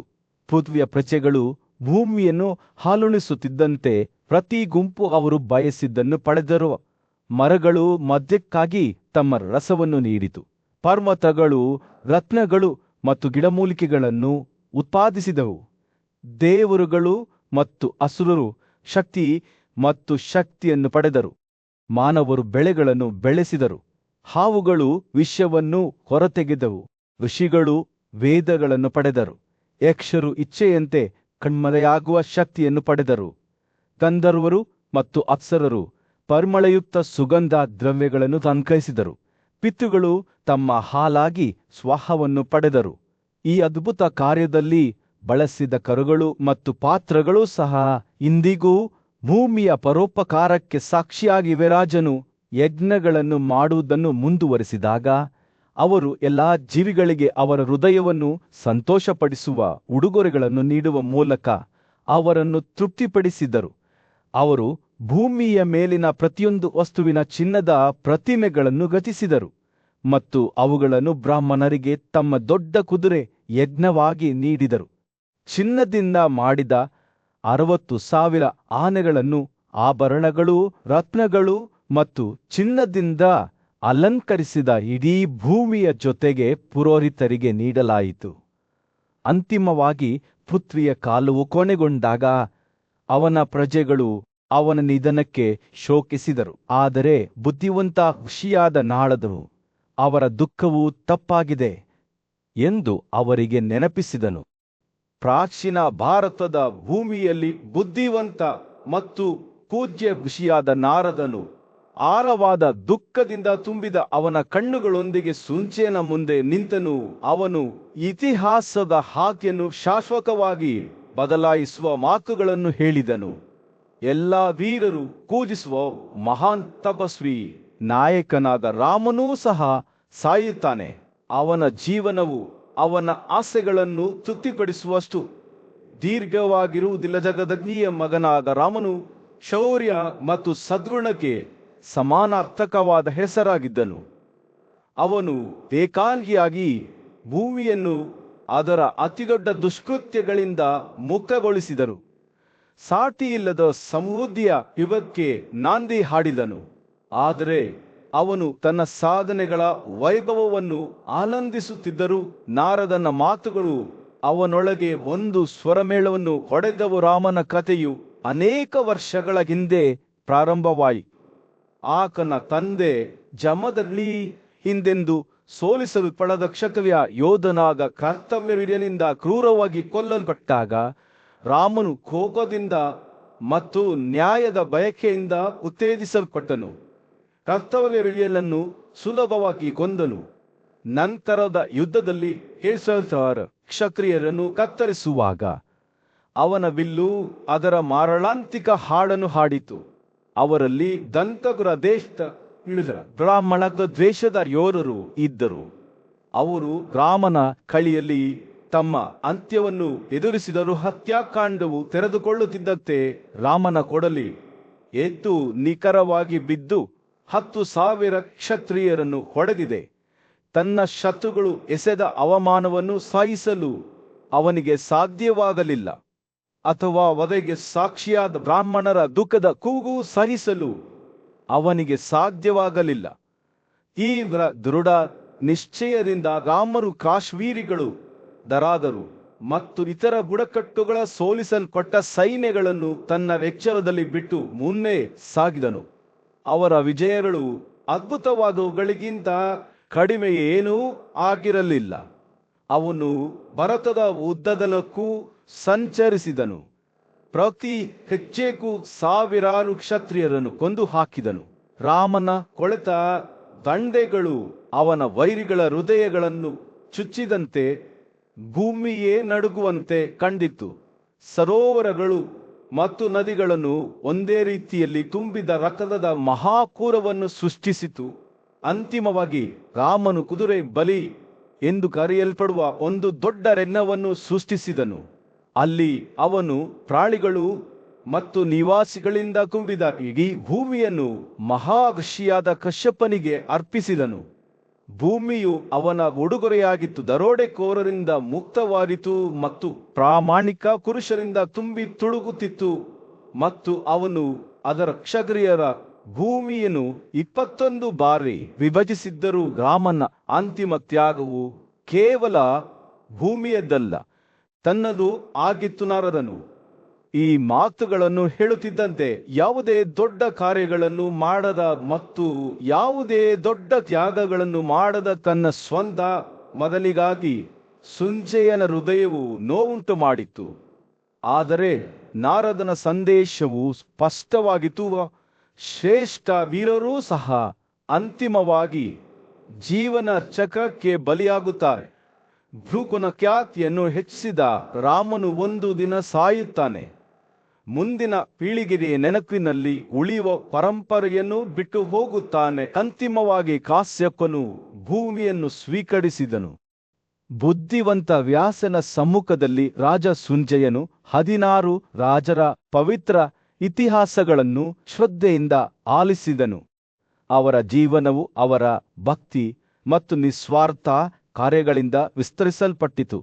ಬ್ರಾಹ್ಮಣರ ಮೇಲೆ ದೊಡ್ಡ ತ್ಯಾಗಗಳನ್ನು ಮಾಡಿದ ಸಂಪತ್ತನ್ನು ಸುರಿಸಿದ ಮತ್ತು ಹೀಗೆ ಭೂಮಿಯ ಮೇಲೆ ದೀರ್ಘಾಯುಷ್ಯವನ್ನು ಗಳಿಸಿದ ರಾಜರ ಬಗ್ಗೆ ಕತೆಗಳು ಮಾತನಾಡುತ್ತಿದ್ದವರು. ಯಾಸನು ಈ ಕತೆಗಳನ್ನು ಹೇಳುವುದನ್ನು ಮುಗಿಸಿದಾಗ ರಾಜ ಸುಂಜೇನು ಮೌನವಾಗಿದ್ದನು. ಆಲೋಚನೆಯಲ್ಲಿ ಕಳೆದು ಹೋದರು. ಕತೆಗಳನ್ನು ಹೇಳುತ್ತಿದ್ದ ಋಷಿ ನಾರದನು ಅವನ ಕಣ್ಣುಗಳಲ್ಲಿ ಸಹಾನುಭೂತಿಯಿಂದ ಅವನ ಬಳಿಗೆ ಬಂದನು. ಓ ಪರಾಕ್ರಮಶಾಲಿ ರಾಜ ನಾರದನು, ನಿಧಾನವಾಗಿ ಈ ಪವಿತ್ರ ಇತಿಹಾಸಗಳ ಸಾರವನ್ನು ನೀವು ಗ್ರಹಿಸಿದ್ದೀರಾ? ಅಥವಾ ಉದಾತ್ತ ಜನ್ಮದ ವ್ಯಕ್ತಿಯು ಪ್ರದರ್ಶಿಸಿದ ಶೂದ್ರನ ಶ್ರಾದ್ದದಂತೆ ಅವು ನಿಮ್ಮ ಮನಸ್ಸಿನಿಂದ ತಪ್ಪಿಸಿಕೊಂಡಿವೆಯೇ? ರಾಜ ಸುಂಜೇನು ನಿಧಾನವಾಗಿ ತನ್ನ ಪಾದಗಳ ಮೇಲೆ ಎದ್ದು ತನ್ನ ಕೈಗಳು ಗೌರವದಿಂದ ಹಿಡಿದುಕೊಂಡಿದ್ದವು. ಓ ಪೂಜ್ಯ ಋಷಿ, ಭಾವೋದ್ರೇಕದಿಂದ ತುಂಬಿದ ಅವನ ಧ್ವನಿಯಲ್ಲಿ, ನಾನು ಈ ಅದ್ಭುತವಾದ ಕತೆಗಳನ್ನು ಕೇಳಿದ್ದೇನೆ ಮತ್ತು ನನ್ನ ಹೃದಯವು ಅದರ ದುಃಖದಿಂದ ಶುದ್ಧವಾಗಿದೆ. ಕತ್ತಲೆಯು ಪ್ರಕಾಶಮಾನವಾದ ಸೂರ್ಯನಿಂದ ದೂರವಾದಂತೆ ನಾನು ಈಗ ಶಾಂತಿಯಾಗಿದ್ದೇನೆ. ನನ್ನ ಪಾಪಗಳಿಂದ ಮುಕ್ತನಾಗಿದ್ದೇನೆ. ಆದರೆ ಬುದ್ಧಿವಂತ, ನಾನು ಮುಂದೆ ಏನು ಮಾಡಬೇಕು? ನಾರದನು ಮುಗುಳ್ನಕ್ಕನು. ಅವನ ಕಣ್ಣುಗಳು ಧರೆಯಿಂದ ಮಿನುಗುತ್ತಿದ್ದವು. ಅದೃಷ್ಟವಶಾತ್ ನಿನ್ನ ದುಃಖವು ನಿವಾರಣೆಯಾಗಿದೆ ಎಂದು ಹೇಳಿದನು. ಈಗ ನಿನಗೆ ಬೇಕಾದ ಯಾವುದೇ ವರವನ್ನು ಕೇಳು, ಅದು ನಿನಗೆ ದೊರೆಯುತ್ತದೆ. ನಾವು ಎಂದಿಗೂ ಸುಳ್ಳನ್ನು ಮಾತನಾಡುವುದಿಲ್ಲ. ರಾಜ ಸುಂಜೇಯನ ಮುಖವು ಸಂತೋಷದಿಂದ ಹೊಳೆಯಿತು. ಆದರೆ ನಂತರ ಅವನು ಹಿಂಜರಿಯುತ್ತಾನೆ. ಓ ಋಷಿ, ನಾನು ತೃಪ್ತನಾಗಿದ್ದೇನೆ. ಅವನು ವಿನಮ್ರವಾಗಿ ಹೇಳಿದನು, ನೀನು ನನ್ನ ಬಗ್ಗೆ ಸಂತೋಷವಾಗಿದ್ದರೆ ಮಾತ್ರ ನಿನ್ನನ್ನು ಸಂತೋಷಪಡಿಸುವವನಿಗೆ ಈ ಜಗತ್ತಿನಲ್ಲಿ ಅಪೂರ್ಣವಾದ ಬಯಕೆಗಳಿಲ್ಲ. ನಾರದನು ಕರುಣೆಯಿಂದ ತಲೆಯಾಡಿಸಿದನು. ರಾಜ ಸುಂಜೇಯ, ನಾನು ನಿನ್ನ ಹೃದಯದ ಬಯಕೆಯನ್ನು ಪೂರೈಸುತ್ತೇನೆ ಎಂದು ಹೇಳಿದನು. ಯಜ್ಞದಲ್ಲಿ ಪ್ರಾಣಿಯಂತೆ ದರೋಡೆಕೋರರಿಂದ ಕೊಲ್ಲಲ್ಪಟ್ಟ ನಿನ್ನ ಮಗನು ಭಯಂಕರ ನರಕಗಳಿಂದ ಮುಕ್ತನಾಗಿ ನಿನಗೆ ಮರಳಿ ದೊರೆಯುವನು. ನಾರದನು ಮಾತನಾಡುತ್ತಿರುವಾಗ ಶ್ರೀಂಜಯನ ರಾಜಕುಮಾರನು ತನ್ನ ತಂದೆಯ ಮುಂದೆ ಕುಬೇರನ ಮಗನಂತೆಯೇ ಪ್ರಕಾಶಮಾನವಾಗಿ ಮತ್ತು ಬಲಶಾಲಿಯಾಗಿ ಕಾಣಿಸಿಕೊಂಡನು. ರಾಜ ಶ್ರೀಂಜಯನು ಸಂತೋಷಗೊಂಡನು. ದೀರ್ಘಕಾಲ ಕಳೆದುಹೋದ ತನ್ನ ಮಗನನ್ನು ಮತ್ತೆ ಪಡೆದನು. ಅವನು ದೊಡ್ಡ ತ್ಯಾಗಗಳನ್ನು ಮಾಡಿದನು. ಬ್ರಾಹ್ಮಣರಿಗೆ ಹೇರಳವಾದ ಉಡುಗೊರೆಗಳನ್ನು ನೀಡಿದನು. ಆದರೆ ನಂತರ ಸೌಮ್ಯವಾದ ಗಾಳಿಯಂತೆ ತನ್ನ ಧ್ವನಿಯನ್ನು ವ್ಯಕ್ತಪಡಿಸಿದ ವ್ಯಾಸನು, ನಿನ್ನ ಮಗ ಓ ರಾಜ ಸುಂಜೇಯ ಜೀವನದಲ್ಲಿ ತನ್ನ ಉದ್ದೇಶವನ್ನು ಪೂರೈಸಲಿಲ್ಲ ಎಂದು ಹೇಳಿದನು. ಅವನು ಧೈರ್ಯಶಾಲಿ ಮತ್ತು ವೀರೋಚಿತನಾಗಿದ್ದನು. ಆದರೆ ಅವನ ಶೌರ್ಯವು ಅವನನ್ನು ಯುದ್ಧಭೂಮಿಯಲ್ಲಿ ಸಾಯುವಂತೆ ಮಾಡಿತು. ಯೋಗಿಗಳು ಚಿಂತನೆಯ ಮೂಲಕ ಅಥವಾ ದೊಡ್ಡ ತ್ಯಾಗಗಳ ಮೂಲಕ ಸಾಧಿಸುವ ಶಾಶ್ವತ ಗುರಿಯನ್ನು ಅವನು ಸಾಧಿಸಿದ್ದಾನೆ. ವ್ಯಾಸನ ಮಾತುಗಳು ರಾಜ ಸುಂಜೇಯನ ಹೃದಯಕ್ಕೆ ಒಂದು ಮುಲಾಮು ಇದ್ದವು. ತನ್ನ ಮಗನು ತನ್ನದೇ ಆದ ಅಮರ ಬೆಳಕಿನಲ್ಲಿ ಹೊಳೆಯುತ್ತಾ ಜಗತ್ತನ್ನು ದಾಟಿದ್ದಾನೆಂದು ಅವನು ಅರಿತುಕೊಂಡನು. ವ್ಯಾಸನು, ನಿನ್ನ ಮಗ ಅಭಿಮನ್ಯು ಚಂದ್ರನ ಸತ್ವದ ಹೊಸ ದೇಹವನ್ನು ಪಡೆದುಕೊಂಡಿದ್ದಾನೆ ಎಂದು ಹೇಳಿದನು. ಆ ದುರದೃಷ್ಟಕರ ದಿನದಂದು ಸೂರ್ಯನು ಮುಳುಗಿದಾಗ ಯುದ್ಧ ಭೂಮಿಯು ಮೌನವಾಯಿತು. ಎರಡೂ ಕಡೆಯ ಸೈನಿಕರು ತಾವು ನೋಡಿದ ಹತ್ಯಾಕಾಂಡದಿಂದ ದಣಿದು ತಮ್ಮ ಡೇರೆಗಳಿಗೆ ನಿವೃತ್ತರಾದರು. ದುಃಖದಿಂದ ಭಾರವಾದ ಅರ್ಜುನನು ತನ್ನ ವಿಜಯ ರಥವನ್ನು ತನ್ನ ಡೇರೆಯ ಕಡೆಗೆ ಸವಾರಿ ಮಾಡಿದನು. ಕೃಷ್ಣನೊಂದಿಗೆ ಅವನು ಸಮೀಪಿಸುತ್ತಿದ್ದಂತೆ ಅವನು ತನ್ನ ಕಣ್ಣುಗಳಲ್ಲಿ ಕಣ್ಣೀರಿನಿಂದ ಕೃಷ್ಣನ ಕಡೆಗೆ ತಿರುಗಿ, ತನ್ನ ಹೃದಯವು ಏಕೆ ಭಯದಿಂದ ತುಂಬಿದೆ ಮತ್ತು ಅವನ ಮಾತುಗಳು ಕುಸಿಯಿತು ಎಂದು ಕೇಳಿದನು. ಅರ್ಜುನನ ಸಂಕಟವನ್ನು ಅರಿತ ಕೃಷ್ಣನು ಧೈರ್ಯದಿಂದ, ನನ್ನ ಸಹೋದರರೆಲ್ಲವೂ ಚೆನ್ನಾಗಿದೆ, ಚಿಂತಿಸಬೇಡಿ, ಬೇರೆಡೆ ಏನಾದರೂ ಸಣ್ಣ ದುಷ್ಟತನ ಸಂಭವಿಸುತ್ತದೆ ಎಂದು ಉತ್ತರಿಸಿದನು. ಆದರೆ ಅರ್ಜುನನು ಆ ದಿನದ ಘಟನೆಗಳ ಬಗ್ಗೆ ಯೋಚಿಸುತ್ತಿದ್ದಂತೆಯೇ ಅವನ ಚಿಂತೆಗಳು ಗಾಢವಾಗುತ್ತಿದ್ದವು. ಅವನು ಶೌರ್ಯದಿಂದ ಹೋರಾಡಿದನು. ಆದರೆ ಯಾವ ಬೆಲೆಗೆ ಅವನ ಮಗ ಅಭಿಮನ್ಯುವಿನ ಶೌರ್ಯ ಮತ್ತು ತ್ಯಾಗದ ನೆನಪುಗಳು ಅವನ ಮನಸ್ಸಿನಲ್ಲಿ ಇನ್ನೂ ಉಳಿದುಕೊಂಡಿದ್ದವು. ಅವರು ತಮ್ಮ ಶಿಬಿರವನ್ನು ಪ್ರವೇಶಿಸಿದಾಗ ಅರ್ಜುನನು ಹತಾಶೆಯ ದೃಶ್ಯವನ್ನು ಎದುರಿಸಿದನು. ಅವನ ಸಹೋದರರಾದ ಪಾಂಡವರು ನಿರಾಶೆಗೊಂಡರು ಮತ್ತು ದುಃಖಿತರಾಗಿ ಕುಳಿತಿದ್ದರು. ಅವರ ಮುಖಗಳು ಮಸುಕಾಗಿದ್ದವು. ಅವರ ನಡುವೆ ತನ್ನ ಪ್ರೀತಿಯ ಮಗನನ್ನು ನೋಡದೆ ಅರ್ಜುನನ ದುಃಖವು ದುಃಖಕ್ಕೆ ತಿರುಗಿತು. ಅಭಿಮನ್ಯು ಎಲ್ಲಿದ್ದಾನೆ ಎಂದು ಅವನು ಕೂಗಿದನು. ಅವನ ಧ್ವನಿಯು ಭಾವೋದ್ರೇಕದಿಂದ ನಡುಗುತ್ತಿತ್ತು. ಯುಧಿಷ್ಠಿರನು ಅರ್ಜುನನ ಸಂಕಟವನ್ನು ಅರಿತುಕೊಂಡು ಅವನಿಗೆ ಧೈರ್ಯ ತುಂಬಲು ಪ್ರಯತ್ನಿಸಿದನು. ಆದರೆ ಅರ್ಜುನನ ವಿಲಾಪಗಳು ಇನ್ನಷ್ಟು ತೀವ್ರಗೊಂಡವು. ಅವನು ತನ್ನ ಮಗನನ್ನು ನಾಯಕ, ಧೈರ್ಯಶಾಲಿ ಮತ್ತು ಬಲಶಾಲಿ, ಯುವ, ಗಜನಂತಹ ಕಣ್ಣುಗಳು ಮತ್ತು ಮೃದುವಾದ ಸುರುಳಿಗಳಂತಹ ಕೂದಲನ್ನು ಹೊಂದಿದ್ದನೆಂದು ವಿವರಿಸಿದನು. ಅಭಿಮನ್ಯು ಹೇಗೆ ಶತ್ರುವಿನ ವೃತ್ತಾಕಾರದ ವ್ಯೂಹವನ್ನು ಏಕಾಂಗಿಯಾಗಿ ಚುಚ್ಚಿದನು ಮತ್ತು ಅಸಂಖ್ಯಾತ ಯೋಧರ ವಿರುದ್ಧ ಶೌರ್ಯದಿಂದ ಹೋರಾಡಿದರು ಎಂಬುದನ್ನು ಅವನು ನೆನಪಿಸಿಕೊಂಡನು. ಅರ್ಜುನನು ಮಾತನಾಡುವಾಗ ಅವನ ಮಾತುಗಳು ದುಃಖದ ಪ್ರವಾಹದಂತೆ ಸುರಿಯುತ್ತಿದ್ದವು. ಅವನು ಸುಭದ್ರನಿಗೆ ಅಭಿಮನ್ಯು ಹೇಗೆ ಜನಿಸಿದನು, ಅವನು ತನ್ನ ಕುಟುಂಬದ ಪ್ರೀತಿ ಮತ್ತು ಆರಾಧನೆಯೊಂದಿಗೆ ಹೇಗೆ ಬೆಳೆದನು ಮತ್ತು ಅವರು ತನ್ನ ಸ್ವಂತ ಹಕ್ಕಿನಲ್ಲಿ ಹೇಗೆ ನುರಿತ ಯೋಧನಾಗಿದ್ದನು ಎಂಬುದನ್ನು ನೆನಪಿಸಿಕೊಂಡನು. ಅರ್ಜುನನ ದುಃಖವು ಎಲ್ಲವನ್ನೂ ಸೇವಿಸುತ್ತಿತ್ತು ಮತ್ತು ಶತ್ರುವಿನ ವಿರುದ್ಧ ಧೈರ್ಯದಿಂದ ಹೋರಾಡಿ ತನ್ನ ಮಗ ನಿಜವಾಗಿಯೂ ಸ್ವರ್ಗಕ್ಕೆ ಏರಿದ್ದಾನೆಯೇ ಎಂದು ಹೇಳಲು ಅವನು ಯುಧಿಷ್ಠಿರನನ್ನು ಬೇಡಿಕೊಂಡನು. ಯುಧಿಷ್ಠಿರನು ತನ್ನ ಸಹೋದರನನ್ನು ಸಂತೈಸಲು ಪ್ರಯತ್ನಿಸಿದಾಗ ಅಭಿಮನ್ಯು ನಿಜವಾಗಿಯೂ ಶೌರ್ಯದಿಂದ ಹೋರಾಡಿದನು. ಆದರೆ ಯಾವ ವೇಳೆಗೆ ಅರ್ಜುನನ ಹೃದಯವು ಛಿದ್ರವಾಯಿತು ಮತ್ತು ಅವನು ತನ್ನ ಪ್ರೀತಿಯ ಮಗನನ್ನಷ್ಟದ ಬಗ್ಗೆ ವಿಷಾದಿಸಿದನು. ಅಭಿಮನ್ಯು ಹೇಗೆ ಕ್ರೂರ ಯೋಧರಿಂದ ಸುತ್ತುವರಿದಿದ್ದನು ಮತ್ತು ಆ ಕೊನೆಯ ಕ್ಷಣಗಳಲ್ಲಿ ಅವನನ್ನು ತನ್ನ ರಕ್ಷಕನೆಂದು ಹೇಗೆ ಭಾವಿಸಿರಬೇಕು ಎಂಬುದನ್ನು ಅವನು ನೆನಪಿಸಿಕೊಂಡನು. ರಾತ್ರಿ ಕಳೆದಂತೆ ಅರ್ಜುನನ ದುಃಖವು ಗಾಢವಾಗುತ್ತಾ ಹೋಯಿತು ಮತ್ತು ಅಂತಹ ದುಃಖದ ನಡುವೆಯೂ ತನ್ನ ಹೃದಯವು ಗುಡುಗಿನ ಸಾರದಿಂದ ಕೂಡಿದೆ ಎಂದು ಅವನಿಗೆ ಮನವರಿಕೆಯಾಯಿತು. ಅಭಿಮನ್ಯುವು ಒಬ್ಬ ನಿಜವಾದ ನಾಯಕನಾಗಿದ್ದಾನೆ ಮತ್ತು ಅವನ ನೆನಪು ಶಾಶ್ವತವಾಗಿ ಉಳಿಯುತ್ತದೆ ಎಂದು ಅವನಿಗೆ ತಿಳಿದಿತ್ತು. ಆದ್ದರಿಂದ ತನ್ನ ಸಹೋದರರು ಮತ್ತು ಸ್ನೇಹಿತರಿಂದ ಸುತ್ತುವರಿದ ಅರ್ಜುನನು ತನ್ನ ಮಗನ ನಿಧನಕ್ಕೆ ದುಃಖಿಸಿದನು. ಅವನ ಹೃದಯವು ದುಃಖದಿಂದ ಭಾರವಾಗಿತ್ತು, ಆದರೂ ಇನ್ನೂ ನಿಶ್ಚಲವಾಗಿದೆ. ಸೂರ್ಯನು ಯುದ್ಧಭೂಮಿಯಲ್ಲಿ ಮುಳುಗಿ ಪಾಂಡವರ ದಳಿದ ಯೋಧರ ಮೇಲೆ ಚಿನ್ನದ ಹೊಳಪನ್ನು ಬೀರುತ್ತಲೇ ಇದ್ದನು. ಯುಧಿಷ್ಠಿರನು ತನ್ನ ಸಹೋದರ ಅರ್ಜುನನನ್ನು ಉದ್ದೇಶಿಸಿ ಮಾತನಾಡುವಾಗ ಅವನ ಧ್ವನಿಯು ಗಾಳಿಯಲ್ಲಿ ಪ್ರತಿಧ್ವನಿಸಿತು. ಅವರ ಮುಖಗಳು ದುಃಖ ಮತ್ತು ಕಾಳಜಿಯಿಂದ ಕೆತ್ತಲ್ಪಟ್ಟವು. ಓ ಪರಾಕ್ರಮಶಾಲಿ ಶಸ್ತ್ರಧಾರಿ, ಅವನು ಹೇಳಿದನು, ನೀನು ಸಂಸಪ್ತಕರ ಸೈನ್ಯದ ಕಡೆಗೆ ಹೋದ ನಂತರ ನಮ್ಮ ಗುರು ದ್ರೋಣನು ನನ್ನನ್ನು ವಶಪಡಿಸಿಕೊಳ್ಳಲು ತೀವ್ರ ಪ್ರಯತ್ನ ಮಾಡಿದನು. ಆದರೆ ಪಾಂಡವರು ಸವಾಲಿನಿಂದ ಹಿಂದೆ ಸರಿಯಲಿಲ್ಲ. ಪ್ರತಿಯಾಗಿ ತಮ್ಮ ಕಾರು ಪ್ರವಿಭಾಗಗಳೊಂದಿಗೆ ಅವರು ಎಲ್ಲ ಹಂತಗಳಲ್ಲಿಯೂ ದ್ರೋಣನನ್ನು ಪ್ರತಿರೋಧಿಸಿದರು. ಹೆಚ್ಚಿನ ಸಂಖ್ಯೆಯ ಯೋಧರೊಂದಿಗೆ ಅವನನ್ನು ತಡೆದರು. ಯುಧಿಷ್ಠಿರನು ಉತ್ತಮ ರಕ್ಷಣೆಯನ್ನು ಹೊಂದಿದನು.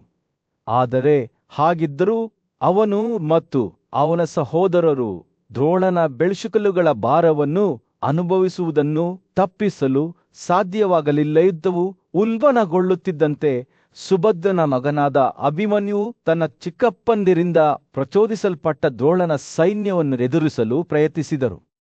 ಅರ್ಜುನನ ಶಕ್ತಿಯಿಂದ ಮತ್ತು ತನ್ನ ತಂದೆಯಿಂದ ಕಲಿತ ಶಸ್ತ್ರಾಸ್ತ್ರಗಳ ಜ್ಞಾನದಿಂದ ಸಹಾಯಗೊಂಡ ಅಭಿಮನ್ಯು ಅಸಹನೀಯವಾದ ಹೊರೆಯನ್ನು ಹೊತ್ತುಕೊಂಡು ಒಳ್ಳೆಯ ಕುದುರೆಯಂತೆ ಮುಂದಕ್ಕೆ ಓಡಿದನು. ರಾಜಕುಮಾರನು ತಡೆಯಲಾರದವನಾಗಿದ್ದರು. ಆದರೆ ಸಿಂಧುಗಳ ದುರಾದೃಷ್ಟಭರಿತ ರಾಜನಾದ ಜಯದ್ರಥನು ಅವರೆಲ್ಲರನ್ನೂ ತಡೆದನು. ರುದ್ರನು ಅವನಿಗೆ ನೀಡಿದ ವರದಿಂದ ಅವನು ಬಹುತೇಕ ಅಜೇಯನಾಗಿದ್ದನು. ದ್ರೋಣ, ಕೃಪಾ ಮತ್ತು ಕರ್ಣರು ಅಭಿಮನ್ಯುವನ್ನು ಸುತ್ತುವರಿದರು ಮತ್ತು ಅವನ ಶೌರ್ಯದ ಪ್ರಯತ್ನಗಳ ಹೊರತಾಗಿಯೂ ಅವರು ಅವನ ರಥದಿಂದ ವಂಚಿತರಾದರು. ಅಭಿಮನ್ಯು ಕಾಲ್ನಡಿಗೆಯಲ್ಲಿ ಹೋರಾಡುತ್ತಿದ್ದಾಗ ದುಸ್ಸಾಸನನ ಮಗ ಸುಶರ್ಮ ಯುವ ರಾಜಕುಮಾರನ ಅಂತ್ಯವನ್ನು ಎದುರಿಸುವಲ್ಲಿ ಯಶಸ್ವಿಯಾದನು. ಅಭಿಮನ್ಯುವಿನ ಮರಣದ ಸುದ್ದಿಯು ಪಾಂಡವ ಶಿಬಿರದಲ್ಲಿ ಆಘಾತವನ್ನುಂಟು ಮಾಡಿತು. ಯುಧಿಷ್ಠಿರನ ಮಾತುಗಳು ಅವರ ದುಃಖಕ್ಕೆ ಸಾಕ್ಷಿಯಾಗಿದ್ದವು. ಮನುಷ್ಯರಲ್ಲಿ ಆ ಹುಲಿಯೂ ಸಹ ಸ್ವರ್ಗಕ್ಕೆ ಏರಿದೆ. ಅರ್ಜುನನು ಭಾವಾವೇಶದಿಂದ ಹೊರಬಂದು ಬಹಳ ನೋವಿನಿಂದ ಭೂಮಿಯ ಮೇಲೆ ಬಿದ್ದನು. ಅವನ ಸಹೋದರರು ಅವನನ್ನು ದುಃಖ ಮತ್ತು ಚಿಂತೆಯಿಂದ ಸುತ್ತುವರಿದರು. ಅವನು ಪ್ರಜ್ಞೆ ಹೊಂದುತ್ತಿದ್ದಂತೆ ಅರ್ಜುನನು ಕೋಪದಿಂದ ಕೋಪಗೊಂಡನು. ಅವನ ಕಣ್ಣುಗಳು ಕಣ್ಣೀರಿನಿಂದ ಸ್ನಾನ ಮಾಡಿದವು. ಮರುದಿನ ಜಯದ್ರಥನನ್ನು ಕೊಲ್ಲುವುದಾಗಿ ಪ್ರತಿಜ್ಞೆ ಮಾಡಿದನು. ಅದು ಏನೇ ಇರಲಿ, ನಾಳೆ ನಾನು ಜಯದ್ರಥನನ್ನು ಕೊಲ್ಲುತ್ತೇನೆ ಎಂದು ನಾನು ಪ್ರತಿಜ್ಞೆ ಮಾಡುತ್ತೆ. ಅರ್ಜುನನು ದೃಢನಿಶ್ಚಯದಿಂದ ನಡುಗುತ್ತಾ ಅವನ ಧ್ವನಿಯಲ್ಲಿ ಹೇಳಿದನು. ಸಾವಿನ ಭಯದಿಂದ ಅವನು ಧೃತರಾಷ್ಟ್ರನನ್ನು ತ್ಯಜಿಸದಿದ್ದರೆ ಅಥವಾ ನಮ್ಮ ರಕ್ಷಣೆಯನ್ನು ಅಥವಾ ಕೃಷ್ಣನ ರಕ್ಷಣೆಯನ್ನು ಬೇಡಿಕೊಳ್ಳದಿದ್ದರೆ ನಾನು ಅವನನ್ನು ಖಂಡಿತವಾಗಿ ಕೊಲ್ಲುತ್ತೇನೆ. ನನ್ನೊಂದಿಗಿನ ಅವನ ಸ್ನೇಹವನ್ನು ಮರೆತು ಧೃತರಾಷ್ಟ್ರನ ಮಗನಿಗೆ ಇಷ್ಟವಾದದ್ದನ್ನು ಮಾಡುವಲ್ಲಿ ತೊಡಗಿಕೊಂಡಿದ್ದೇನೆ. ಅಭಿಮನ್ಯುವಿನ ಹತ್ಯೆಗೆ ದುರಾದೃಷ್ಟವೇ ಕಾರಣ. ಅರ್ಜುನನು ತನ್ನ ಪ್ರಮಾಣವನ್ನು ತೆಗೆದುಕೊಳ್ಳುತ್ತಿದ್ದಂತೆ ಸಾವಿರಾರು ಸಂಗೀತ ವಾದ್ಯಗಳ ಧ್ವನಿ ಮತ್ತು ದೊಡ್ಡ ಲಿಯೋನಿನ್ ಗರ್ಜನೆಗಳು ಪಾಂಡವ ಶಿಬಿರದಿಂದ ಹೊರಹೊಮ್ಮಿದವು. ಕಾರ್ದಿನಲ್ ಮತ್ತು ಅಂಗಸಂಸ್ಥೆಯ ರಾಜಪ್ರತಿನಿಧಿಗಳು ಸೂರ್ಯನು ಈಗಷ್ಟೇ ಕುರು ಶಿಬಿರದ ಮೇಲೆ ಮುಳುಗಲು ಪ್ರಾರಂಭಿಸಿದ್ದನು. ಗದ್ದಲದ ಸೈನ್ಯದ ಮೇಲೆ ಬೆಚ್ಚಗಿನ ಕಿತ್ತಳೆ ಬಣ್ಣದ ಹೊಳಪನ್ನು ಬೀಸಿದನು. ಸಿಂಧುಗಳ ರಾಜನಾದ ಜಯದ್ರಥನ ಹೃದಯವು ಆತಂಕ ಮತ್ತು ಭಯದಿಂದ ಭಾರವಾಗಿತ್ತು. ಪಾಂಡವರು ಯುದ್ಧಕ್ಕೆ ಸಿದ್ಧರಾಗುತ್ತಿದ್ದಾರೆ ಎಂಬ ಗೂಢಚಾರರಿಂದ ಅವರಿಗೆ ಸುದ್ದಿ ಬಂದಿತ್ತು ಮತ್ತು ಅವರ ನುರಿತ ಯೋಧ ಅರ್ಜುನನು ಅವನನ್ನು ಕೊಲ್ಲಲು ನಿರ್ಧರಿಸಿದ್ದಾನೆಂದು ಅವನಿಗೆ ತಿಳಿದಿತ್ತು. ರಾಜಮನೆತನದ ಸಲಹೆಗಾರನಾದ ಸಂಜಯನು ಜಯದ್ರಥನ ಬಳಿಗೆ ಬಂದು ಅವನನ್ನು ಶಾಂತಗೊಳಿಸಲು ಪ್ರಯತ್ನಿಸಿದನು. ಮಹಾರಾಜರೇ, ಹೆದರಬೇಡಿ, ಸಂಜಯನು ನಿಧಾನವಾಗಿ ಹೇಳಿದನು. ನಿಮ್ಮನ್ನು ಹಾನಿಗೊಳಗಾಗದಂತೆ ರಕ್ಷಿಸುವ ವೀರಯೋಧರು ನಿಮ್ಮನ್ನು ಸುತ್ತುವರಿದಿದ್ದಾರೆ. ಆದರೆ ಅರ್ಜುನನು ಅವನನ್ನು ಕೊಲ್ಲುವ ಪ್ರತಿಜ್ಞೆಯ ಬಗ್ಗೆ ಯೋಚಿಸುತ್ತಿದ್ದಂತೆ ಜಯದ್ರಥನ ಭಯವು ಬಲಗೊಳ್ಳತೊಡರಿತು. ಕೌರವರ ರಾಜಕುಮಾರನಾದ ದುರ್ಯೋಧನನು ಜಯದ್ರಥನ ಕೂಗನ್ನು ಕೇಳಿ ಅವನ ಕಡೆಗೆ ಧಾವಿಸಿದನು. ಚಿಂತಿಸಬೇಡ ನನ್ನ ಸ್ನೇಹಿತನೇ ಎಂದು ದುರ್ಯೋಧನನು ಆತ್ಮವಿಶ್ವಾಸದಿಂದ ಹೇಳಿದನು. ಅರ್ಜುನನ ಕೋಪದಿಂದ ನಾನು ನಿನ್ನನ್ನು ರಕ್ಷಿಸುತ್ತೇನೆ. ನಮ್ಮೊಂದಿಗೆ ಹೋರಾಡುವ ಅನೇಕ ಧೈರ್ಯಶಾಲಿ ಯೋಧರು ನಮ್ಮಲ್ಲಿದ್ದಾರೆ. ಅವನು ತನ್ನ ನಿಷ್ಠಾವಂತ ಮಿತ್ರರ ಹೆಸರುಗಳನ್ನು ಪಟ್ಟಿ ಮಾಡಿದನು. ಕರ್ಣ, ಚಿತ್ರಸೇನ, ವಿವಿಂಸತಿ ಮತ್ತು ಇತರ ವಿಜಯದ್ರಥನ ಮಾತುಗಳು ದುರ್ಯೋಧನನ ಮಾತುಗಳನ್ನು ಆಲಿಸಿದವು. ಆದರೆ ಆತನಿಗೆ ತನ್ನ ಭಯವನ್ನು ತೊಡೆದುಹಾಕಲು ಸಾಧ್ಯವಾಗಲಿಲ್ಲ. ಅರ್ಜುನನು ಒಬ್ಬ ಅಸಾಧಾರಣ ಯೋಧನಾಗಿದ್ದನು ಮತ್ತು ಆತನ ಕೋಪದಿಂದ ತನ್ನನ್ನು ರಕ್ಷಿಸಲು ಯಾರಿಂದಲೂ ಸಾಧ್ಯವಿಲ್ಲ ಎಂದು ಆತನಿಗೆ ತಿಳಿದಿತ್ತು. ಆದ್ದರಿಂದ ಆತನು ಕುರು ಸೇನೆಯ ಮಹಾಸೇನಾಧಿಪತಿಯಾದ ದ್ರೋಣನ ಸಲಹೆಯನ್ನು ಪಡೆಯಲು ನಿರ್ಧರಿಸಿದನು. ಆ ರಾತ್ರಿ ಜಯದ್ರಥನು ದುರ್ಯೋಧನನೊಂದಿಗೆ ದ್ರೋಣನ ಗುಡಾರಕ್ಕೆ ಭೇಟಿ ನೀಡಿದನು. ಅವನು ದ್ರೋಣನ ಪಾದಗಳಿಗೆ ನಮಸ್ಕರಿಸಿದನು ಮತ್ತು ಅವನ ಮಾರ್ಗದರ್ಶನವನ್ನು ಕೇಳಿದನು. ಓ ಶ್ರೇಷ್ಠನೇ, ಜಯದ್ರಥನು ವಿನಮ್ರವಾಗಿ ಹೇಳಿದನು. ಆಯುಧಗಳ ಕೌಶಲ್ಯದ ವಿಷಯದಲ್ಲಿ ನನಗೂ ಅರ್ಜುನನಿಗೂ ಇರುವ ವ್ಯತ್ಯಾಸವನ್ನು ನಾನು ತಿಳಿದುಕೊಳ್ಳಲು ಬಯಸುತ್ತೇನೆ. ನಿಜವಾಗಿಯೂ ಹೇಳಿ, ಪಾರ್ಥನಿಗೆ ಹೋಲಿಸಿದರೆ ನನ್ನ ಸ್ಥಾನವೇನು? ದ್ರೋಣನು ದಾರಿಯಿಂದ ಜಯದ್ರಥನನ್ನು ನೋಡಿ ಮುಗುಳ್ನಕ್ಕು, ನೀವಿಬ್ಬರೂ ನನ್ನಿಂದ ಒಂದೇ ಸೂಚನೆಯನ್ನು ಪಡೆದಿದ್ದೀರಿ. ಆದರೆ ಅರ್ಜುನನು ತನ್ನ ಕಲೆಯ ಬಗೆಗಿನ ಸಮರ್ಪಣೆಯು ಅವನನ್ನು ನಿಮಗಿಂತ ಶ್ರೇಷ್ಠನನ್ನಾಗಿ ಮಾಡಿದೆ. ಆದಾಗ್ಯೂ ಅವನಿಗೆ ಭಯಪಡಬೇಡಿ, ಏಕೆಂದರೆ ನಾನು ಅವನಿಗೆ ಭೇದಿಸಲಾಗದ ಒಂದು ಶ್ರೇಣಿಯನ್ನು ರಚಿಸುತ್ತೇನೆ. ನೀವು ಉದಾತ್ತ ರಕ್ತದಿಂದ ಜನಿಸಿದ ಪ್ರಬಲ ಯೋಧರಾಗಿದ್ದೀರಿ ಮತ್ತು ನೀವು ಅನೇಕ ತ್ಯಾಗಗಳನ್ನು ಮಾಡಿದ್ದೀರಿ. ಸಾವು ನಿಮಗೆ ಭೀತಿಯಾಗಿರಬಾರದು ಎಂದು ಉತ್ತರಿಸಿದನು. ಜಯದ್ರಥನು ದ್ರೋಣನ ಮಾತುಗಳನ್ನು ಶ್ರದ್ಧೆಯಿಂದ ಆಲಿಸಿದನು ಮತ್ತು ಅವನ ಭಯವು ಕ್ಷೀಣಿಸಲು ಪ್ರಾರಂಭಿಸಿತು. ಅವನು ದ್ರೋಣನ ಬುದ್ಧಿವಂತ ಸಲಹೆ ಮತ್ತು ತನ್ನ ಸ್ವಂತ ಪೂರ್ವಜರ ಶೌರ್ಯದ ಬಗ್ಗೆ ಯೋಚಿಸಿದನು. ಹೊಸ ಆತ್ಮವಿಶ್ವಾಸದಿಂದ ಅವನು ಮುಂದೆ ಬರುವ ಯಾವುದೇ ಸವಾಲುಗಳನ್ನು ಎದುರಿಸಲು ಸಿದ್ಧನಾಗಿ ತನ್ನ ಹೃದಯವನ್ನು ಯುದ್ಧದಲ್ಲಿ ತೊಡಗಿಸಿಕೊಂಡನು. ಜಯದ್ರಥನು ದ್ರೋಣನ ಗುಡಾರದಿಂದ ಹೊರಬಂದಾಗ ಅವರ ಪಡೆಗಳು ಅವನನ್ನು ಹುರಿದುಂಬಿಸಿದವು. ಅವರ ಸಂಗೀತ ವಾದ್ಯಗಳು ಶಿಬಿರದಲ್ಲಿ ಪ್ರತಿಧ್ವನಿಸುವ ಉತ್ಸಾಹಭರಿತ ರಾಗವನ್ನು ನುಡಿಸುತ್ತಿದ್ದವು. ಲಿಯೋನಿನ್ ಕೂಗುಗಳ ಶಬ್ದವು ಸಂಗೀತದೊಂದಿಗೆ ಬೆರೆತು ಮುಂಬರುವ ಯುದ್ಧಗಳ ಉತ್ಸಾಹ ಮತ್ತು ನಿರೀಕ್ಷೆಯಿಂದ ಗಾಳಿಯನ್ನು ತುಂಬಿತು. ಸೂರ್ಯನು ಈಗಷ್ಟೇ ಕೌರವರ ಶಿಬಿರದಲ್ಲಿ ಮುಳುಗಿ ಗದ್ದಲದ ಸೈನ್ಯದ ಮೇಲೆ ಚಿನ್ನದ ಹೊಳಪನ್ನು ಬೀರಿದನು. ರಾಜ ಧೃತರಾಷ್ಟ್ರನ ವಿಶ್ವಾಸಾರ್ಹ ಸಲಹೆಗಾರನಾದ ಸಂಜಯನು ಅರ್ಜುನನ ಹತ್ತಿರ ಹೋದನು. ಅವನ ಕಣ್ಣುಗಳು ಚಿಂತೆಯಿಂದ ತುಂಬಿದವು.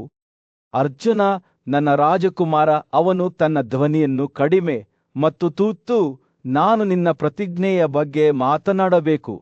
ನೀನು ನನ್ನೊಂದಿಗೆ ಅಥವಾ ವಾಸುದೇವನೊಂದಿಗೆ ಸಮಾಲೋಚಿಸದೆ ಸಿಂಧುಗಳ ರಾಜನಾದ ಜಯದ್ರಥನನ್ನು ಕೊಲ್ಲುವುದಾಗಿ ಪ್ರತಿಜ್ಞೆ ಮಾಡಿದ್ದೀಯಾ ಎಂದು ಹೇಳಿದನು. ಅರ್ಜುನನ ಮುಖವು ಸ್ಥಿರವಾಗಿ ಉಳಿಯಿತು. ಆದರೆ ಸಂಜಯನು ಅವನ ಕಣ್ಣುಗಳಲ್ಲಿ ಅಸಮಾಧಾನದ ಸುಳಿವನ್ನು ಕಂಡನು. ಅರ್ಜುನನೇ, ಇದು ದೊಡ್ಡ ದುಡುಕಿನ ಕೃತ್ಯವಾಗಿದೆ. ಅವನು ಮುಂದುವರಿಸಿದನು, ನೀನು ತುಂಬಾ ಭಾರವನ್ನು ಹೊತ್ತುಕೊಂಡಿದ್ದೀಯಾ, ಅದು ನಿನಗೆ ಏಕಾಂಗಿಯಾಗಿ ಸಹಿಸಲಾರದು. ಸಂಜಯ್ ಅವರ ಮುಂದೆ ಶಿಬಿರವನ್ನು ಪರಿಶೀಲಿಸುತ್ತಾ ನಿಲ್ಲಿಸಿದನು. ನಾನು ಜಯದ್ರಥನ ಶಿಬಿರಕ್ಕೆ ಬೇರುಗಾರರನ್ನು ಕಳುಹಿಸಿದ್ದೇನೆ ಮತ್ತು ಇಲ್ಲಿ ನಮ್ಮ ಉಪಸ್ಥಿತಿಯು ಧೃತರಾಷ್ಟ್ರರಲ್ಲಿ ಸಾಕಷ್ಟು ಕೋಲಾಹಲವನ್ನು ಉಂಟುಮಾಡಿದೆ ಎಂದು ಅವರು ವರದಿ ಮಾಡಿದ್ದರ ಸಂಕೇತದಂತೆ ಕೌರವ ಸೈನ್ಯದೊಳಗಿಂದ ದೊಡ್ಡ ಕೋಲಾಹಲವೊಂದು ಭುಗಿಲೆದ್ದಿತು. ಆನೆಗಳು, ಕುದುರೆಗಳು ಮತ್ತು ಕಾಲಾಳ್ಪಡೆಗಳು ಕರ್ಕಶ ಧ್ವನಿಯಲ್ಲಿ ಘರ್ಷಣೆ ನಡೆಸಿದವು. ಅಷ್ಟರಲ್ಲಿ ರಥಗಳ ಕೋಲಾಹಲದ ಸದ್ದು ಗಾಳಿಯಲ್ಲಿ ಪ್ರತಿಧ್ವನಿಸಿತು. ಅರ್ಜುನನ ಸಹೋದರರಾದ ಕೌರವರು ಯುದ್ಧಕ್ಕೆ ಸಿದ್ಧರಾಗುತ್ತಿದ್ದಂತೆ ಸಂಜಯನ ಮಾತುಗಳು ಗಾಳಿಯಲ್ಲಿ ತೂಗಾಡುತ್ತಿದ್ದವು. ಅಭಿಮನ್ಯುವಿನ ಮರಣದ ಸುದ್ದಿಯಿಂದ ತೀವ್ರವಾಗಿ ದುಃಖಿತನಾಗಿದ್ದ ಅರ್ಜುನನು ಕೋಪದಿಂದ ಮತ್ತು ಪ್ರತೀಕಾರದ ಬಯಕೆಯಿಂದ ಇಂದು ರಾತ್ರಿ ಹೋರಾಡಲು ಹೊರಬರುತ್ತಾನೆ ಎಂದು ಸಂಜಯ್ ವಿವರಿಸಿದನು. ಕೌರವರ ಸೈನ್ಯವು ಉಸಿರು ಬಿಗಿ ಹಿಡಿದು ಮುಂಬರುವ ಘರ್ಷಣೆಗೆ ಸಿದ್ಧವಾಗುತ್ತಾ ಕಾಯುತ್ತಿತ್ತು. ಅವರು ತಯಾರಿ ನಡೆಸುತ್ತಿದ್ದಾಗ ಸಿಂಧುಗಳ ದೊರೆ ಜಯದ್ರಥನು ತನ್ನ ಗುಡಾರದಿಂದ ಎದ್ದು ಆತಂಕದಿಂದ ತನ್ನ ಮುಖವನ್ನು ಕೆತ್ತಿಕೊಂಡನು. ನನ್ನ ಪ್ರಿಯ ಸುಯೋಧನ ಎಂದು ಜಯದ್ರಥನು ಧೃತರಾಷ್ಟ್ರ ರಾಜನಿಗೆ ಹೇಳಿದನು. ಅರ್ಜುನನು ತನ್ನ ಮಗನ ಕೊಲೆಗಾರನೆಂದು ನಂಬಿ ನನ್ನ ಹಿಂದೆ ಬರುತ್ತಾನೆ ಎಂದು ನಾನು ಹೆದರುತ್ತೇನೆ. ನನ್ನನ್ನು ರಕ್ಷಿಸಲು ನಾವು ಏನು ಮಾಡಬಹುದು? ಕೌರವರ ರಾಜರ ಸಲಹೆಗಾರರು ಬಲೆಯಲ್ಲಿ ಸುತ್ತುವರಿದ ಸಣ್ಣ ಪ್ರಾಣಿಗಳಂತೆ ನಿರ್ದಯ ಮತ್ತು ಭಯಭೀತರಾದರೂ ಸುಯೋಧನನು ಗುರುವಾದ ದ್ರೋಣನ ಕಡೆಗೆ ತಿರುಗಿ ಅವನ ಸಲಹೆಯನ್ನು ಕೇಳಿದನು. ಧನಂಜಯನು ನನ್ನನ್ನು ತನ್ನ ಮಗನ ಕೊಲೆಗಾರನೆಂದು ಭಾವಿಸುತ್ತಾನೆ ಎಂದು ಜಯದ್ರಥನು ವಿವರಿಸಿದನು. ಅವನು ನನ್ನನ್ನು ಯುದ್ಧ ಭೂಮಿಯಲ್ಲಿ ಕೊಲ್ಲುವುದಾಗಿ ಪ್ರತಿಜ್ಞೆ ಮಾಡಿದ್ದಾನೆ. ಅವನನ್ನು ರಕ್ಷಿಸಲು ನಾವು ಏನು ಮಾಡಬಹುದು? ಪರಿಸ್ಥಿತಿಯ ಬಗ್ಗೆ ಯೋಚಿಸುವಾಗ ದ್ರೋಣನ ಕಣ್ಣುಗಳು ಕಿರಿದಾಗಿದ್ದವು. ನಾವು ಪ್ರಬಲವಾದ ರಕ್ಷಣೆಯನ್ನು ಸಿದ್ಧಪಡಿಸಬೇಕು. ದ್ರೋಣನು ಅಂತಿಮವಾಗಿ ಘೋಷಿಸಿದನು. ಕಾರಣ, ಭೂರಿಶ್ರವರು, ವೃಷಸೇನ, ಕೃಪಾ ಮತ್ತು ಮದ್ರಾಸಿನ ದೊರೆಗಳು ಜಯದ್ರಥನ ವಾಹನವನ್ನು ರಚಿಸುತ್ತಾರೆ. ನಾನು ಒಂದು ಬದಿಯಲ್ಲಿ ಶಕಟದ ರಚನೆಯನ್ನು ಮತ್ತು ಇನ್ನೊಂದು ಬದಿಯಲ್ಲಿ ಕಮಲದ ರಚನೆಯೊಂದಿಗೆ ಒಂದು ಶ್ರೇಣಿಯನ್ನು ರಚಿಸುತ್ತೇನೆ. ಕಮಲದ ಮಧ್ಯದಲ್ಲಿ ನಾವು ಸೂಜಿ ಬಾಯಿಯ ರಚನೆಯನ್ನು ಇಡುತ್ತೇವೆ.